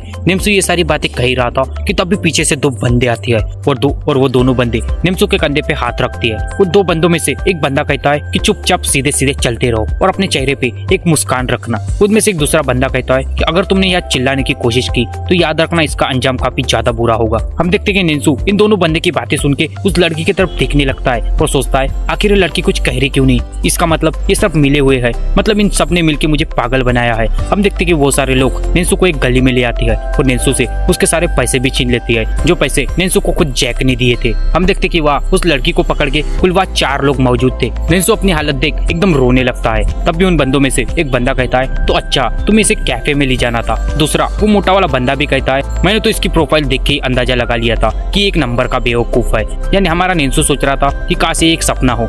या नेम्सो अपने मुंह से एक शब्द निकालता तभी वो लड़की कहती है कि सुनो कल तुमने जिससे बात की थी वो मैं नहीं थी। हाँ वो मेरी फोटो जरूर थी लेकिन नंबर किसी और का था। वो अपने बॉयफ्रेंड से कहती है हे तुम प्लीज तुम मेरी फोटो का यूज करना बंद कर दो। लेकिन वो बंदा उस लड़की की बातों को एकदम नजरअंदाज कर देता है और सिर्फ अपने पैसे गिनने में बिजी रहता है। पैसा ही पैसा होगा। वो बंदा पैसों को गिनता है और कहता है कि यहाँ पूरे $30,000 है। वो बंदा एकदम स्टाइल में कहता है कि मुझे इतना सब करने की जरूरत भी नहीं पड़ती और ये काम और भी ज्यादा आसान हो जाता अगर तुम मुझे तभी पैसे सेंड कर देते और मुझे फेक अकाउंट की जरूरत भी नहीं पड़ती। तभी नेल्सो सोचने लगता है तो अच्छा ये वही बंदा था जिसने मैंने कल रात बात की थी। वो बंदा नेल्सो से कहता है तो अच्छा तुम्हें यही जॉर्डन के जूते चाहिए थे। वो बंदा ये कहने लगता है कि आजकल के लोग सिर्फ फोटो देख के ही लोगों पे विश्वास करना स्टार्ट कर देते हैं, जैसे अभी तुमने किया और हमारे जाल में भी फंस गए। या नेल्सो उसकी बातों को ज्यादा ध्यान नहीं देता क्योंकि अभी तो उसके मन में सिर्फ जैक की शक्ल घूम रही थी। उसे लग रहा था अगर ये बात अगर जैक को पता चली तो वो तो उसे जिंदा नहीं छोड़ेगा। तब ये मोटा वाला बंदा कहता है चलो हमारा काम तो हो गया, अब हम यहाँ से जा रहे हैं और तुम भी यहाँ तक 100 तक गिनती करके चुपचाप निकल जाना। या नेल्सो सोचने लगता है कि मैं इसे खाली हाथी यहाँ से निकल गया तो पता नहीं जैक मेरा क्या हाल करेगा। मुझे एक बार तो भी इन्हें रोकने की कोशिश जरूर करनी चाहिए। या नेल्सो के मन में ये ख्याल आता है कि वो जिया जैक का नाम लेके इन सबको डरा देगा। वो सारे बंदे वहाँ से जाने लगते हैं। तभी नेल्सो कहता है रुक जाओ। वो सारे बंदे पीछे मुड़ के देखती है। तभी नेंसू उससे कहता है कि क्या तुम वो पैसे मुझे वापस कर सकते हो, क्योंकि वो पैसे मेरे नहीं है, वो एक बॉक्सर के है और वो बॉक्सर सच में काफी ज्यादा खतरनाक है। और ये बात सुन के वो लड़की सोचने लगती है कि ये लड़का एकदम का पागल है, इसे इतना अच्छा मौका मिला था यहाँ से जाने का और इसने वो भी गवा दिया। अब पता नहीं ये लोग इसका क्या हाल करेंगे। हम देखते क्या नेंसू की बातें सुन के एक लड़का कहता है इसका मतलब हम तुम्हें काफी ज्यादा क्यूट नजर आ रही है। तभी दूसरा बंदा कहता है और तुमने क्या कहा बॉक्सर, हे नूजिन अब तुम्हें इसे समझाओ। तभी वो बंदा कहता है जिसका नाम नूजिन है, जो इनका लीडर है। तभी नूजिन कहता है मैं इसलिए लोगों को प्यार से कभी समझाता नहीं। तभी नूजिन नेंसू की तरफ एकदम घुर्रा के दिखता है और कहता है इसका मतलब हम तुम्हें मजाकिया लग रहे हैं। और वूजिन को देख के नेंसू तो एकदम घबराने लगता है। या हमें पता चलता है कि जो वूजिन है वो भी एक बॉक्सर है। और इसके बाद नेंसू के साथ क्या होगा आप खुद अंदाजा लगा सकते हैं। और इसी के साथ चैप्टर के स्टार्टिंग में हम नेंसू को देखती है जो वूजिन के गैंग से मार खाने के बाद अपने सारे दुख दर्द जैक और डैनियल को बता रहा होता है। तभी जैक नेंसू से पूछता है कि क्या सच में उन्होंने तुम्हारे सारे पैसे लूट लिए। तभी नेंसू अपने मन में सोचने लगता है कि मैंने फिर से किसी से मार खा ली, इसका मतलब मुझे खुद ही जैक के पैसे लौटा देने चाहिए। तभी जैक नेंसू से एकदम प्यार से पूछता है तब तो फिर तुम काफी ज्यादा डर गए होगे। और ये बात सुन के हमारे नेंसू के आंखों से आंसू आने लगती है। वो अपने मन में सोचने लगता है कि जैक तुम कितने अच्छे हो, क्योंकि भाई जो जैक है वो थोड़ा बदमाश टाइप का लौंडा है और हमें कई टाइम बाद जैक के मुंह से इतनी अच्छी बात सुनने मिली। अरे ये तो बदमाश है। हम देखते कि ये सब क्या बात ही कर रही होती है। तभी इनके बीच में यूई आ जाती है। यूई को देख के हमारा डैनियल सोचने लगता है कि आजकल यूई हमारे साथ काफी ज्यादा रहने लगी है। यूई जैक के पास आती है और उससे पूछती है हे जैक तुम किस बारे में बात कर रहे हो। तभी जैक यूई को पूरी कहानी बताता है। ये बात सुन के यूई नेंसू से कहती है हे नेंसू फिर तो तुम्हारे पास उनका नंबर जरूर होगा जिससे तुमने बात की थी। तभी नेंसू कहता है हाँ मेरे पास उनका नंबर है। तभी यूई उनका नंबर लेके उनकी प्रोफाइल को चेक करती है। हमें प्रोफाइल के डीपी पे कोई खूबसूरत सी लड़की नजर आती है जो हम सबको पता है। यूई इस लड़की को देख के कहती है अरे ये तो एक लड़की है। तभी नेंसू कहता है हाँ मुझे भी पहले ऐसा ही लगा था, लेकिन इस लड़की के पास और 2-3 बंदे रहते हैं। हम देखते हैं इन सब की बात सुन के यह जैक काफी ज्यादा एक्साइट होने लगता है। तभी यूई वूजिन के गैंग के सारे नंबर्स को चेक करने लगती है जहाँ पे हमें ग्रैक लिस्ट में कई सारे प्रोडक्ट नजर आती है जिन्हें इन्होंने बेचने रखा था। ये सब देख के यूई के मन में एक प्लान आता है। यूई जैक से कहती है हे जैक तुम अपने फोन से इन्हें मैसेज करो और इनसे एक चीज खरीदो और इनसे ये भी कहना कि तुम उनसे पर्सनली मिलना चाहते हो। ये बात सुन के जैक कहता है ये तो काफी अच्छी बात है, मैं इनसे खुद पर्सनली मिलना चाहता हूँ। तभी यूई कहती है उससे पहले तुम्हें अपने प्रोफाइल की फोटो चेंज करनी पड़ेगी, क्योंकि ऐसे लोग एक साधारण से बंदे को काफी ज्यादा टारगेट करते हैं लाइक नेंसू। या नेंसू सोचने लगता है वाह क्या मेरी बेइज्जती हो रही है। तभी यूई नेंसू को ये जैसे एक चोमू लड़के की फोटो खींचती है। वो लड़का भी सोचने लगता है आई डोंट नो यहाँ क्या हो रहा है, लेकिन जो भी हो रहा है मुझे लग रहा है कि मेरी बेइज्जती हो रही है। तभी यूई वो फोटो देख के कहती है चलो हमारा काम तो हो गया। फिर उसके बाद जैक खुद अपने फोन से वूजिन के गैंग को मैसेज करती है और यहाँ देखती है कि उनका मैसेज एकदम तुरंत ही आ जाता है। या जैक उन सबसे बात करता है और वह वूजिन की गैंग हमेशा की तरह जैक को जियान स्टेशन पर बुलाती है। या जियान स्टेशन का नाम सुन के नेंसू कहने लगता है कि उन्होंने मुझे भी जियान स्टेशन पर ही बुलाया था। ये बात सुन के यूई कहती है अच्छा ये सब हमेशा जियान स्टेशन पर ही बुलाती है, इसका मतलब इनका घर जियान स्टेशन के पास में ही होगा। यूई की बात सुनकर डैनियल कहने लगता है कि यूई तुम्हें इन सब के बारे में कैसे पता। तभी यूई एकदम झिझकते हुए कहती है कि जो मेरा पुराना वाला बॉयफ्रेंड है वो भी कुछ ऐसे ही हरकतें करता था, इसलिए मुझे भी उसके साथ रहने के कारण इन चीजों के बारे में थोड़ा बहुत पता है। हम देखते कि इन सब की बात सामने से मीरा भी सुन रही थी और मीरा और जैक का रिलेशन था हम सबको पता है। तभी डैनियल यूई से पूछता है तो क्या तुम अपने बॉयफ्रेंड को रोकती नहीं थी। तभी यूई कहती है मैं उसे रोकना तो चाहती थी लेकिन रोक नहीं पाई, क्योंकि जो मेरा बॉयफ्रेंड है वो अपने एरिया में काफी ज्यादा पॉपुलर है और मुझे उससे थोड़ा बहुत डर भी लगता था। फिर उसके बाद सीन शिफ्ट हो जाता है और हमें वूजिन नजर आता है जिसने हमेशा की तरह अपने जाल में कुछ बकरों को फंसा लिया था, लेकिन ये बकरे नहीं थे, ये शायद हाथी थे। या 3 हट्टे कट्टे बंदों को देख के वूजिन के गैंग के मेंबर सोचने लगती है अरे हमें तो लगा ही नहीं था कि ये सच में ये होंगे, क्योंकि प्रोफाइल में ये काफी डिफरेंट नजर आ रहा था। तब ये 3 हट्टे कट्टे बंदे आपस में बात करने लगती है। या एक बंदा कहता है शायद भाई तुम्हारे साथ फ्रॉड हुआ है। तभी दूसरा बंदा कहता है अरे भाई तुम्हारे साथ तो सच में फ्रॉड हो गया और तुम उस सुंदर लड़की के लिए अपने बालों में वैक्स भी लगा के आए थे। तभी वो मोटा वाला बंदा उन सारे बंदों को चुप कराता है और या वूजिन के गैंग से कहता है मैंने तुमसे अपना ऑर्डर मांगा और तुम अभी कह रहे हो कि वो ऑर्डर तुम मुझे नहीं दे सकते। तभी वूजिन कहता है कि मुझे पता है तुम काफी दूर से आए हो, इसलिए चुपचाप अपने सारे पैसे यहाँ पे रख लो और चुपचाप यहाँ से निकल जाओ। ये बात सुन के उन तीनों बंदों को काफी गुस्सा आने लगता है। वो यहाँ पे वूजिन के गैंग से फाइट करने रेडी हो रही होती है। तब भी वूजिन के गैंग का एक लंबा बंदा उन 3 मोटों में से एक मोटो को अपने एक ही किक में नॉकआउट कर देता है। यहाँ में पता चलता है कि ये बंदा ताइक्वांडो में ब्लैक बेल्ट है। अपने एक साथी की ये हालत देख वो 2 बंदे तो काफी ज्यादा घबरा जाती है। तब भी वूजिन के गैंग का एक मोटा वाला बंदा एक गेंडे के ऊपर अटैक करता है। वो उसके हाथ को पकड़ लेता है और कहता है वो अच्छा जूडो, मुझे काफी टाइम हो गया जूडो में फाइट करते हुए। हुए, लेकिन मैं तुम्हें एक बात बता दूं, मैं जूडो में काफी ज्यादा एक्सपर्ट हूँ। वो उस बंदे के हाथ को मोड़ देता है और उसे भी डिफीट कर देता है। फिर उसके बाद बचता है हमारा एक और मोटा लड़का। वो ये सब देख एकदम ज्यादा घबरा जाता है। तभी यूजिन कहता है, तो क्या तुम भी हमसे लड़ाई करना चाहते हो? लेकिन लड़ाई करने से पहले एक बात जरूर याद रखना, मैं इन सबसे ज्यादा पावरफुल हूँ। हम देखते कि यूजिन उस बंदे को भी डिफीट कर देता है और उसके सारे पैसे छीन लेता है। यूजिन यहाँ सारे पैसों को गिनता है, जब उसे कुछ $900 मिलते हैं। यूजिन अपने गैंग से कहता है, चलो आज का काम तो हो गया, चलो हम सब खाना खाने चलती है। यूजिन की ऐसी हरकतें देख उसकी गर्लफ्रेंड तो एकदम घबराई जाती है, और घबराना भी जायज है क्योंकि यूजिन की गैंग इसी की फोटो का यूज करके सारे बंदों को फंसाती है। फिर उसके बाद हमें जैक नजर आता है जो अपने बेंच से एकदम स्टाइल में खड़ा होता है और या यूजिन के गैंग से निपटने जा रहा होता है। हम देखते हैं जैक के साथ उसके 3 फंटर भी खड़े हो जाती है और कहती है कि हम सबसे पहले खाना खाने जाएंगे। क्या हमारा डेनियल इन सबको देख के सोचने लगता है कि ये सब वहाँ पे गए तो वहाँ पे काफी ज्यादा बड़ा हंगामा खड़ा हो जाएगा। तभी जैक अपने फंटरों से कहता है कि तुम इतनी उतावली क्यों हो रहे हो, मैं वहाँ अकेला जाऊंगा। ये जैक की बात सुन के हमारे डेनियल को थोड़ी घबराहट होने लगती है। वो अपने मन में सोचता है कि मुझे जैक को इन हालातों में नहीं छोड़ना चाहिए। वो हमारा डेनियल भी एकदम घबराते हुए अपने बेंच से खड़ा होता है। तब भी जैक के फंटर कहने लगती है, वो तुम तो काफी ज्यादा स्लो हो। लेकिन उन्हें भी पता है कि आखिर डेनियल क्या कर सकता है। या हमारा डेनियल भी अपने मन में सोचने लगता है कि ये लोग मुझे अपना ग्रुप का पार्ट मानते हैं, इसलिए मुझे इनकी मदद करनी चाहिए। उसके बाद हमें वास्को नजर आता है जो अपने फ्रेंड जेस के साथ अपने खेत में सिंचाई कर रहा था। या जेस वास्को से पूछता है, हे वास्को, अगर तुम किस चीज की खेती कर रहे हो? तभी वास्को कहता है कि ये फ्रूट के बीज है और ये फ्रूट मुझे काफी ज्यादा पसंद है। तभी जेस कहता है, हे वास्को, ये बीज आखिर किस फ्रूट के है और क्या ये फ्रूट पकने के बाद तुम मुझे खाने दोगे? तभी वास्को कहता है कि ये डोरियन फ्रूट के बीज है और ये फ्रूट मुझे काफी ज्यादा पसंद है और इसे फलों का राजा भी कहती है। ये बात सुन के जेस की आंखों में आंसू आ जाती है और अपने मन में सोचता है कि आखिर वास्को को मैं कैसे बताऊं कि ये फ्रूट कोरिया में नहीं उगाए जाते, लेकिन मैं वास्को को ये चीज नहीं बताना चाहता।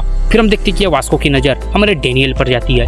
या वास्को डेनियल से पूछता है कि डेनियल, आखिर तुम सब कहाँ पे जा रहे हो? या जैक वास्को को पूरी कहानी बताता है। तभी वास्को कहता है कि क्या उस लड़के ने सच में काफी ज्यादा मार खाई? तभी जैक कहता है, हाँ, उसके साथ काफी ज्यादा बुरा हुआ। तो यह बुराई के ऊपर सच्चाई का झंडा लहराने हमारा वास्को भी इन सब के साथ जाने के लिए रेडी हो जाता है। तभी जेस कहता है कि वास्को, तुम फिर अकेले क्यों जा रहे हो? फिर तुम अपने साथ अपनी पूरी गैंग को ले जाओ। तभी वास्को कहता है, हे जेस, मुझे इन सब की कोई जरूरत नहीं और तुम मेरे आने तक इन सारे बीजों को बो देना और उसी के साथ ही अपने सारे गैंग का ख्याल रखना और झगड़े बिल्कुल भी मत करना। तभी जैक भी अपने 3 फंटरों से कहता है, तो इसका मतलब तुम्हें भी यहाँ आने की कोई जरूरत नहीं। तभी जैक के फंटर भी कहती है, हाँ सही है, हमारी वहाँ कोई जरूरत नहीं, चलो हम खाना खाने चलती है। तभी उनमें से एक फंटर कहता है, अगर वहाँ काफी सारे लोग हुए तो? तभी जेस अपने मन में सोचने लगता है, हाँ, इसके बातों में तो काफी दम है। लेकिन जेस या डेनियल, जैक और वास्को को एक साथ देख के थोड़ा रिलैक्स हो जाता है और अपने मन में सोचता है, अगर ये 3 एक साथ है तो मुझे नहीं लगता इनका कोई कुछ बिगाड़ सकता है। फिर हम देखते कि जैक, वास्को और डेनियल वह जियान स्टेशन के लिए निकलती है। तभी वास्को वह रास्ते में कहता है कि मेरा खर्चा तुम उठाओगे। तभी जैक एकदम गुस्से में कहता है, आखिर तुम्हें यहाँ आने किसने कहा? तुम यहाँ आने की कोई जरूरत नहीं। तभी यूसुफ इन दोनों को शांत करता है और कहता है कि हम सब वहाँ मिलकर जाएंगे। फिर हमें यूई नजर आती है जो नेम्सू के साथ इन सब का पीछा कर रही थी। हम देखते कि यूई के साथ या मीरा भी होती है। या यूई नेम्सू से कहती है, हे नेम्सू, हम इन सब का पीछा करेंगे और तुम मुझे उन लोगों के बारे में बताना जिनसे तुमने मार खाई है। उसके बाद हमें वो भूरे बाल वाला लड़का भी नजर आता है जो शायद या डेनियल, जैक और वास्को का अपनी बाइक से पीछा कर रहा था।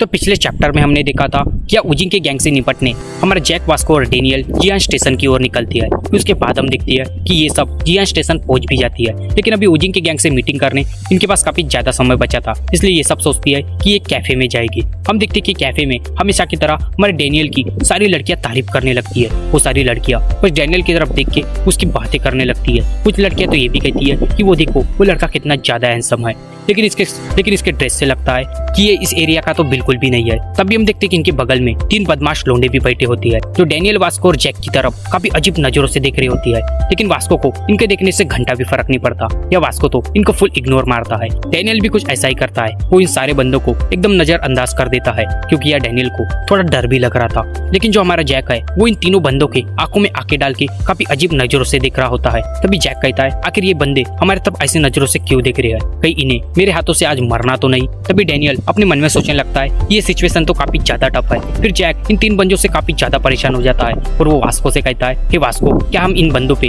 डायरेक्ट अटैक कर दे? तभी वास्को कहता है, चुप हो जाओ, चिल मारो, उन्हें एकदम इग्नोर करना स्टार्ट कर दो और तो और हम किसी भी एरिया में किसी के भी ऊपर एकदम से अटैक नहीं कर सकते। वास्को कहता है कि क्या तुम मेरे लिए एक और दूध का ग्लास मंगा सकते हो? या वास्को की बात सुन के या जैक अपने मन में एकदम मजाक की आवाज में कहता कहता है मुझे सबसे पहले शायद तुम्हें ही मारना पड़ेगा। लेकिन जो हमारा डैनियल है वो वास्को की बात सुन के ये सोच रहा था कि ये बात खुद वास्को कह रहा है। या डैनियल अभी भी अपने मन में सोच रहा था कि इन्हें मीटिंग को काफी ज्यादा समय बचा है, इसलिए ये सब यहाँ कैफे में आ गए। ऊपर से ये एक अनजान एरिया में है और तो और ये सब अकेले है। फिर हम देखते कि हमारे जैक की नजर कैफे के बाहर में जाती है, जहाँ उसे मिरर में यूई, मीरा और नेम्सू नजर आते हैं। या यूई मीरा से कहती है कि अभी भी जैक का फोन बंद ही आ रहा है। तभी मीरा कहती है मैं तो यह बुक खरीदने आई थी, लेकिन तुम टेंशन मत लो, मैं तुम्हारी जैक को ढूंढने में जरूर मदद करूंगी। और ये हमारा नेम्सू कह रहा था कि मुझे अभी भी घर जाना है, क्योंकि नेम्सू ने इस एरिया में मार खा ली है। हम देखते कि इन सबको देख हमारा जैक थोड़ा सोच में पड़ जाता है और अपने मन में कहता है आखिर ये सब यहाँ पे क्या कर रहे हैं। तभी जैक अपनी जगह से उठता है और वास्को और डैनियल से कहता है तुम सब यही रुक जाओ, मैं थोड़ी देर में आता हूँ।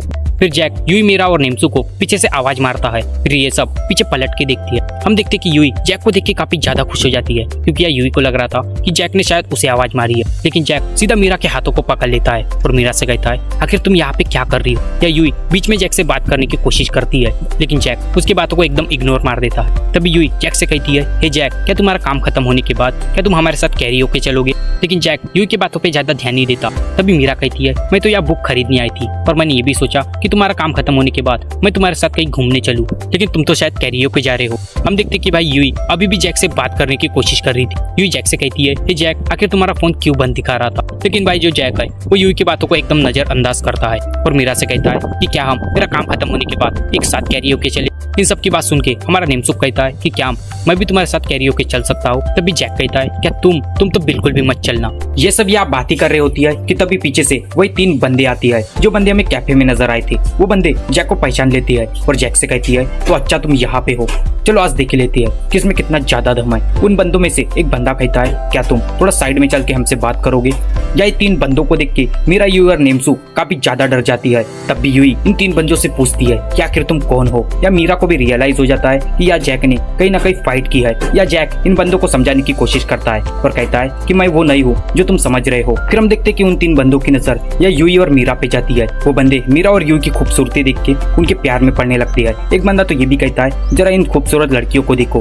अगर इन लड़कियों के बारे में हम वुजिन को बताएं तो वुजिन तो काफी ज्यादा खुश हो जाएगा। या ये सब वुजिन की बात कर ही रहे होती है, तभी वहाँ एक बंदा आता है जो कहता है आखिर किसकी पसंद नापसंद की बात हो रही है। और वो बंदा और कोई नहीं खुद वुजिन होता है। वुजिन वहाँ आता है और कहता है आखिर तुम ऐसा सोच भी कैसे सकती हो, मेरे पास ऑलरेडी हैरी जैसी एक खूबसूरत गर्लफ्रेंड है और मैं उनके चक्कर में तो बिल्कुल भी नहीं पड़ूंगा। या वुजिन को देख हमारा नेम्सू काफी ज्यादा घबरा जाता है। वो जैक से कहता है हे जैक, ये वही बंदा है जिसने मेरे सारे पैसे छीने थे। लेकिन भाई जैक वो तो अभी भी मीरा को मना ही रहा था। या जैक का साथ वह यूई भी दे रही थी। या वुजिन की नजर वह जैक पे पड़ती है। वुजिन जैक की ओर आगे बढ़ता है और जैसे ही जैक पीछे पलट के दिखता है वैसे वुजिन जैक के ऊपर काफी जबरदस्त एक मुक्का मारता है, जिस मुक्के से जैक की हालत काफी ज्यादा टाइट हो जाती है। या जैक को कुछ रियलाइज भी नहीं होता कि आखिर उसके साथ क्या हुआ है। हम देखते कि जैक की ऐसी हालत देख या मीरा, यूई और नेम्सू काफी ज्यादा घबरा जाती है। वुजिन यहीं तक नहीं रुकता, वो लगातार जैक को मारते जाता है और फाइनली वो जैक को धोखे से डिफीट भी कर देता है। फिर हम देखते कि वुजिन की नजर नेम्सू पे पड़ती है। या वुजिन समझ जाता है कि इस बंदे को शायद नेम्सू ने ही बुलाया है।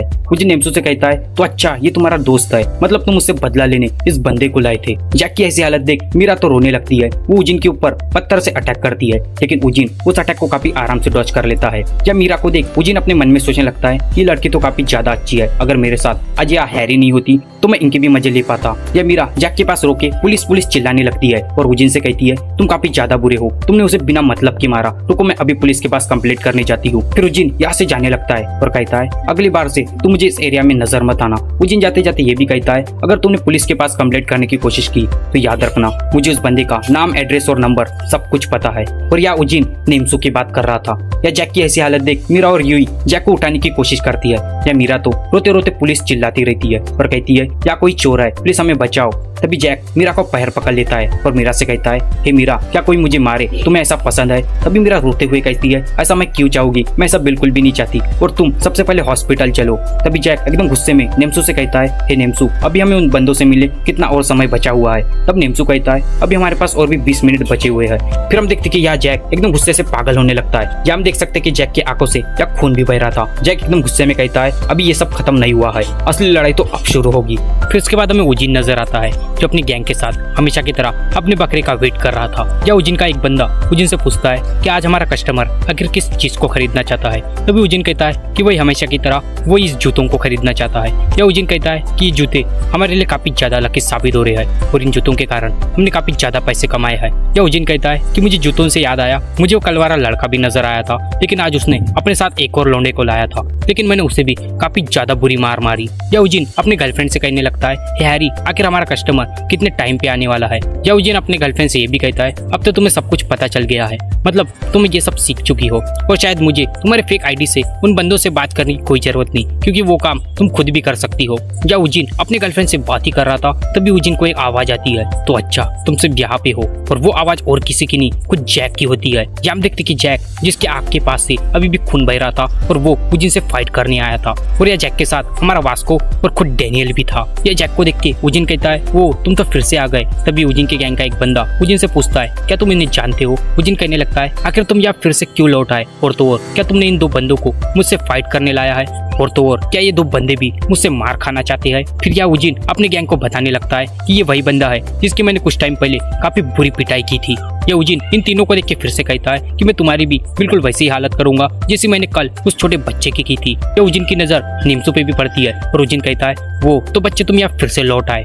यह उजिन की बातें सुन के वास्को को काफी ज्यादा गुस्सा आने लगता है। वो वहाँ उजिन से फाइट करने आगे बढ़ता है, लेकिन तब भी जैक अपने एक हाथ से वास्को को रोक देता है और एकदम गुस्से में कहता है कि अभी मेरी बारी है। और तो पिछले चैप्टर में हमने देखा था कि हमारा जैक, वास्को और डैनियल या उजिन की गैंग से फाइट करने पहुंच जाती है। या जैक पूरे उजिन के गैंग को एक साथ चैलेंज करता है। तभी उजिन कहने लगता है, आखिर तुम कहना क्या चाहते हो, क्या तुम कोई मजाक कर रहे हो, तुमने अभी कुछ टाइम पहले मेरे से मार खाई, और तो और तुम अपने साथ दो बंदे को भी लेके आ गए, क्या ये बंदे भी मुझसे मार खाना चाहते हैं। तभी हम देखते कि उजिन की गैंग का एक लंबा वाला बंदा या जैक के पास आने लगता है और हंसते हुए कहता है, आखिर तुम कहना क्या चाहते हो, क्या तुम कोई मजाक कर रहे हो, मतलब तुम हम सबसे या अकेले फाइट करना चाहते हो। चलो खैर, तुम सब अपने पहले एज बताओ। ये इस बंदे की बात सुन के उजिन की गर्लफ्रेंड अपने मन में सोचने लगती है, ये तो काफी बुरा हो रहा है, क्योंकि ये बंदा अचानक से अटैक करने में काफी ज्यादा माहिर है और ये करता भी बिल्कुल वैसे ही है। ये जैक के ऊपर अचानक से अटैक करने आगे बढ़ता है, लेकिन जैक भी कोई कच्चा खिलाड़ी नहीं था। वो इस बंदे के अटैक को काफी आराम से डॉज कर लेता है और उसी एंगल में इस बंदे को काफी जबरदस्त एक झापड़ मारता है और उसे एक दीवार में घुसा देता है,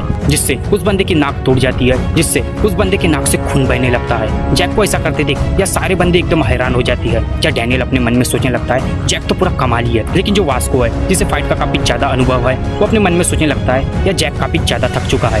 फिर वास्को या जैक से कहता है, हे जैक्स, अब तुम रेस्ट ले लो, अब मेरी बारी है। लेकिन तब भी जैक कहता है, नहीं तुम वही रुक जाओ, मैं इन्हें संभाल लूंगा। जैक यहाँ पे एकदम गुस्से में कहता है, अगला कौन है। फिर हम देखते कि उजिन की गैंग का एक मोटा वाला बंदा जैक के ऊपर अटैक करने आगे बढ़ता है। इस बंदे को पता है जैक एक बॉक्सर है। ये अपने मन में सोचने लगता है, ये एक बॉक्सर है, लेकिन मुझे इससे कोई फर्क नहीं पड़ता, मुझे बस इसे एक बार पकड़ना है। ये बंदा जैक को पकड़ने की कई बार कोशिश करता है, लेकिन जैक इतना ज्यादा फास्ट होता है वो इसके हाथ में ही नहीं आता। या जैक इसके हाथों से बचता भी है और बीच बीच में इसे काफी ज्यादा पंच मारने लगता है। ये बंदा भी एक टाइम पे जैक के पंच को ज्यादा हैंडल नहीं कर पाता और यहाँ जैक इस बंदे को भी डिफीट कर देता है। या जैक मीरा की तरफ देखता है और भी उतावला होने लगता है और कहता है, आखिर अगला कौन है। जहाँ उजिन को दिखती है जो अपने मन में घबराते हुए सोच रहा था, आखिर ये बंदा कौन है, और तो और आखिर इतना ज्यादा फास्ट आखिर कैसे है। लेकिन तभी उजिन जैक की तरफ ठीक से नोटिस करता है, जहाँ उसे नजर आता है कि जैक क्या पूरी तरीके से थक चुका है, वो अपनी लिमिट तक पहुंच चुका है, और तो और पिछले फाइट से उसके घाव भी पूरी तरीके से रिकवर होने को है। ये बात सुनकर उजिन थोड़ा रिलैक्स होता है और अपने मन में सोचता है कि मैं इसे अभी भी हरा सकता हूँ। या उजिन खड़ा हो जाता है और जैक से फाइट करने आगे बढ़ता है। या हम देखते कि उजिन जैक के ऊपर लगातार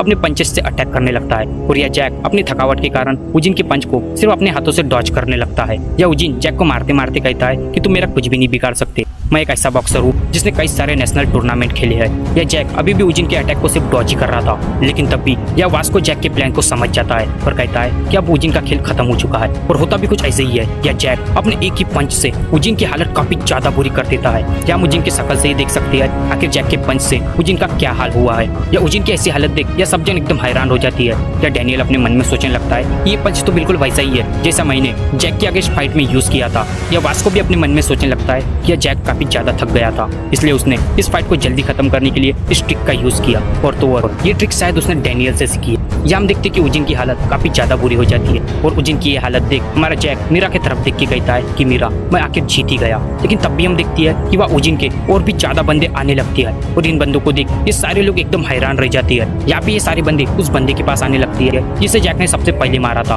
वो सारे बंदे उस लड़के से पूछते हैं आखिर यहाँ पे क्या हो रहा है और आखिर तुम्हारी हालत ये किसने की। तब भी वो बंदा मुस्कुराने लगता है जिसे जैक ने सबसे पहले मारा था। वो बंदा कहता है अब तुम्हारा क्या हो, क्योंकि अभी तुम सब काफी बुरी तरीके से फंस चुके हो। ये जैक भी अपने मन में सोचने लगता है डैम इट, कि ये भी आज ही होना था, क्योंकि मैं फाइट करने की हालत में बिल्कुल भी नहीं हूँ। लेकिन तब भी वह जैक के सामने वास्को आ जाता है और जैक से कहता है कि अभी तुम आराम कर लो, इन सबसे मैं निपट लूंगा। ये वास्को अपने जैकेट को उतारता है जहाँ में वास्को पूरी बॉडी नजर आती है और उसी के साथ जैक के शरीर के ऊपर के सारे टैटूज भी। ये वास्को को ऐसा करते देख या जैक कहने लगता है सुनो, तुम्हें यहाँ कूल बनने की कोई जरूरत नहीं। लेकिन हम देखते कि जो उजिन के सारे बंदे हैं वो वास्को की बॉडी देख एकदम हैरान रह जाती है। कुछ बंदे ये भी कहने लगते हैं आखिर इसके तरफ देखो, इसके टैटूज को देखो, इसकी दाढ़ी, क्या ये कोई गैंगस्टर है। वो सारे बंदे वास्को की बॉडी देख एकदम घबराने लगते हैं। लेकिन तब भी वास्को इन सारे बंदों की गिनती करने लगता है और यह वास्को अपने मन में सोचने लगता है 17, 18, हाँ शायद मैं इन सबको हरा सकता हूँ। पर ऐसा नहीं भी हुआ तो मेरे पीछे डैनियल तो मौजूद ही है। यह वास्को डैनियल की तरफ देखता है और डैनियल से कहता है हे डैनियल, मैं इन सबसे निपट लूंगा और तुम पीछे में नजर रखना। यह वास्को की बात सुन के डैनियल काफी ज्यादा घबरा जाता है। जब हम देखते कि वास्को इनसे फाइट करने रेडी हो रहा था, लेकिन तब भी पीछे से आवाज आने लगती है। वो आवाज कुछ ऐसी थी, हे वास्को, बॉस कभी भी पहले नहीं आता फाइट करने। और वो आवाज और किसी की नहीं, कुछ वास्को की गैंग की थी, क्योंकि वो लोग भी जहाँ पे पहुंच चुके थे।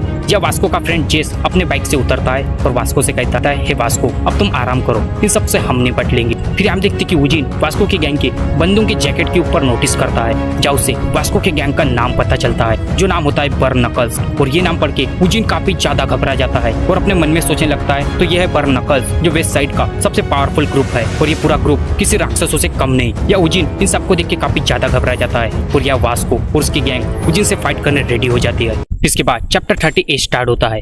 यह चैप्टर के स्टार्टिंग में हम देखते कि उजिन वास्को की गैंग से काफी ज्यादा घबरा जाता है और यहाँ हम देखते हैं कि वास्को की गैंग और उजिन की गैंग आपस में फाइट करने लगती है। और यहाँ पे भी जो बर्न नकल्स है उजिन की गैंग के ऊपर काफी ज्यादा भारी पड़ने लगती है। क्या उजिन घबराते हुए अपने मन में सोचने लगता है कि आखिर ये सब क्या हो रहा है और आखिर एक कैसा हो सकता है। तब भी उजिन की नजर जब वास्को पे पड़ती है, उजिन अपने मन में सोचने लगता है तो ये है बर्न नकल्स गैंग का लीडर। तभी वास्को अपने गैंग से पूछता है आखिर तुम्हें मेरे बारे में पता कैसे चला।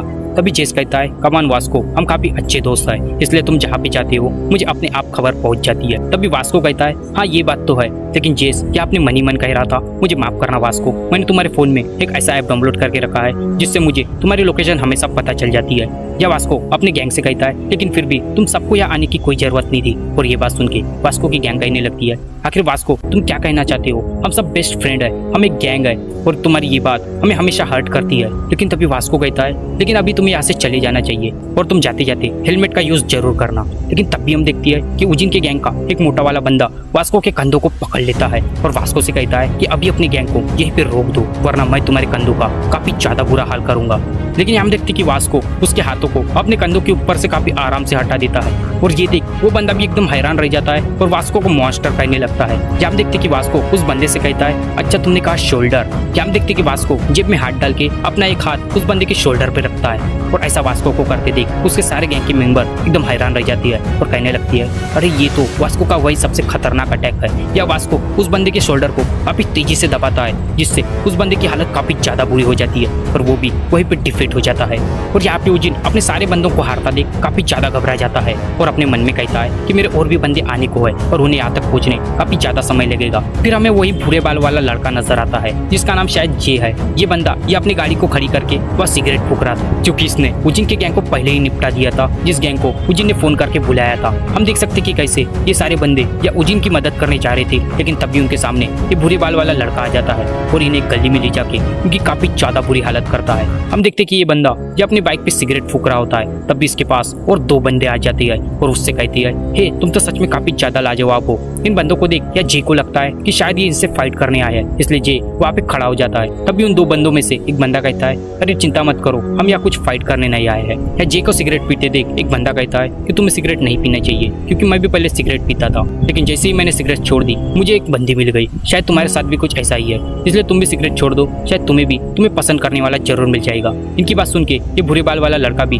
अपने सिगरेट को वहीं पे फेंक देता है। फिर उसके बाद हमें उजीन नजर आता है, जो अभी भी हार मानने का नाम नहीं ले रहा था। या उजीन अभी भी अपने मन में सोचने लगता है कि ये टैटू वाला लड़का और ये बॉक्सर मुझे तो यहाँ से जाने नहीं देगी। बस था ये कमजोर इंसान, शायद मैं इसे सरपास करके यहाँ से जरूर भाग सकता हूँ। इसलिए ये डैनियल की ओर काफी तेजी से आगे बढ़ता है। या उजीन को अपने तरफ तेजी से आते देख डैनियल काफी ज्यादा घबरा जाता है और अपने मन में सोचने लगता है कि मैं यहाँ से हट भी नहीं सकता। या हम देखते कि उजीन डैनियल की ओर काफी तेजी से आगे बढ़ रहा होता है, लेकिन तब भी वो इन सारे लोगों को नोटिस करता है। या इन सारे बंदों की शक्ल देख उजीन सोचने लगता है आखिर ये सब इतने ज्यादा रिलैक्स कैसे है। या उजीन डैनियल के ऊपर अटैक करने आगे बढ़ता है, लेकिन यह डैनियल उजीन के अटैक से बाल बाल बच जाता है। डैनियल को ऐसा करते देख उजीन भी अपने मन में सोचने लगता है आखिर ये कैसे हो गया, आखिर इतना हैवी कैसे है। या डैनियल उजीन से बचने के लिए अपने किसी ट्रिक को याद करने की कोशिश करता है। फिर वो उस टेक्निक को याद करने लगता है जो टेक्निक उसे गंगम लैंडलॉर्ड के खिलाफ यूज की थी। या डैनियल उस ट्रिक का यूज या उजीन के ऊपर करता है और या डैनियल के अटैक से उजीन डैनियल से दूर हट जाता है। हमारा डैनियल यहीं पे नहीं रुकता और अपने मन में सोचने लगता है कि अभी मैं उस अटैक का यूज करूंगा जिसे मैं गंगम लैंडलॉर्ड के खिलाफ ठीक से यूज नहीं कर पाया था, क्योंकि तब मेरे हाथ काफी ज्यादा छोटे थे। या डैनियल उस अटैक का यूज करता है और उजीन के पेट पे काफी जबरदस्त एक मुक्का मारता है, जिस अटैक से उजीन की हालत काफी ज्यादा बुरी हो जाती है। डैनियल अभी भी रुकने का नाम नहीं लेता और सोचने लगता है कि अभी मैं उस अटैक का यूज करूंगा जिस अटैक को मैं कभी भी ठीक से यूज नहीं कर पाया। या डैनियल उस अटैक का यूज करता है और अपना पंच सीधा उजीन के मुंह पर मारता है, जिससे उजीन हवा में उड़ने लगता है और उसी के साथ ही यहाँ उजीन का एक दांत भी देखती है जो भी हवा में लहरा रहा था। तो उजीन की ऐसी हालत देख सारे लोग एकदम हैरान रह जाते हैं। या जैक तो अपने मन में सोचने लगता है कि वह पहले से ही जानता था कि ये डैनियल एक बॉक्सर है। ये डैनियल को ऐसा करते देख वास्को भी एकदम हैरान रह जाता है और मन में सोचने लगता है कि ये पंच तो बिल्कुल वैसा ही है जैसा वो स्टोर वाला लड़का यूज करता है। या वास्को को अभी भी कुछ समझ में नहीं आ रहा था। या वास्को अभी भी अपने मन में सोच रहा था आखिर वो स्टोर वाला लड़का और डैनियल इन दोनों का आखिर रिलेशन क्या है। हम देखते कि डैनियल के पंच से उजीन की हालत काफी ज्यादा बुरी हो जाती है, उसके मुंह से एक आवाज भी नहीं निकल रही थी। या उजीन की ऐसी हालत देख उसकी गर्लफ्रेंड रोने लगती है। तभी वास्को या उजीन के पास आता है, उससे कहता है कि तुम्हें अपनी गर्लफ्रेंड की परवाह करनी चाहिए। या उजीन की गर्लफ्रेंड को रोता देख हमें वास्को के भी आंखों में आंसू आ जाती है। तभी वास्को अपनी गैंग से कहता है कि हमें भी यहाँ से निकलना चाहिए, वो भी बिना हेलमेट से। फिर उसके बाद हमें गन नजर आता है, जो अपने मन में सोच रहा था कि मुझे यूई ने कॉल किया था क्योंकि उसे मेरी जरूरत थी, लेकिन या तो इन बंदों ने अपना काम खुद ही निपटा दिया। या गन वास्को की गैंग के बारे में सोच रहा था और कह रहा था बर्न नकल्स। मुझे लगा नहीं था कि ये लोग भी यहाँ मौजूद होंगे, खासकर वो लड़का जिसने मुझे काफी ज्यादा इम्प्रेस किया, और शायद इसी कारण से मुझे इसके ऊपर नजर रखने को कहा गया है। और या गन खुद डैनियल की बात कर रहा था। फिर यहाँ उजीन उसकी गर्लफ्रेंड और एक बंदे को दिखती है जो गन को देख के काफी ज्यादा शौक हो जाती है। या गन उनके पास आता है और उससे पूछता है क्या तुम सब मुझे जानते हो। तब ये सारे लोग कहते हैं हाँ हम तुम्हें जानते हैं, और जब हमारी फाइट हो रही थी तब तुम वहाँ आए थे और दूर से हम सबको देख रहे थे। या उजीन और उसके दोस्त गन से ये भी कहती है कि हम सब तुम्हारी काफी ज्यादा रिस्पेक्ट करते। या इन सबकी बात सुन के गन इनसे कहता है अच्छा तो तुम मुझे जानते हो, मतलब तुम मेरे परिवार जैसे हो, लेकिन मैंने वो वसूली का काम छोड़ दिया है। और तो और प्लीज तुम मुझे माफ कर देना कि उस टाइम पे मैं तुम्हारी मदद करने नहीं आ सका, क्योंकि तुम मेरे परिवार जैसे हो। यह गन की बात सुन के उजीन और उसके दोस्त कहने लगती है कोई बात नहीं, तुमने हमारे बारे में सोचा, ये हमारे लिए काफी बड़ी बात है। या हम देखते कि ये सारे लोग गन को काफी ज्यादा रिस्पेक्ट दे रहे होती है। तभी गन इनसे जाते जाते कहता है वैसे मैं तुम्हें एक बात बता दूं, मेरी एज भी बिल्कुल तुम्हारे इतनी ही है। फिर उसके बाद हमें स्कूल का सीन दिखाया जाता है जब जैक डैनियल से कह रहा था कि डैनियल मुझे पहले से ही पता था कि तुम एक बॉक्सर हो, लेकिन तुमने ये बात मुझसे छुपाई की। चलो हम अभी ही बॉक्सिंग रिंग में एक दूसरे से फाइट करते हैं। लेकिन तभी डैनियल कहता है प्लीज मुझे माफ कर दो, मैं तुमसे फाइट नहीं करना चाहता। या हम देखते कि नेम्सू की नजर सीधा जैक के पैरों पे जाती है, जब जैक ने वही जॉर्डन के शूज पहने थे। या नेम्सू अपने मन में सोचने लगता है कि शायद जैक ने अपने पैसों का हिसाब बराबर कर दिया है, मतलब अभी मुझे जैक को कोई भी पैसे देने की जरूरत नहीं है। मतलब भैया जैक ने शायद उजीन से उसके जॉर्डन के शूज छीन लिए। ये सब आपस में बात ही कर रहे थे। तभी यह यूई आ जाती है तो जैक से पूछती है कि जैक क्या हम एग्जाम की तैयारी करें। तभी जैक कहता है नो थैंक्स, मुझे एग्जाम देने में कोई इंटरेस्ट नहीं है। लेकिन तब भी यह डैनियल को रियलाइज होता है कि उसके एग्जाम काफी जल्दी आने वाले हैं। और डैनियल इन सारी बातों में अपने एग्जाम को भूल ही गया था। और इसी के साथ ये चैप्टर और ये एपिसोड ये एंड हो जाता है।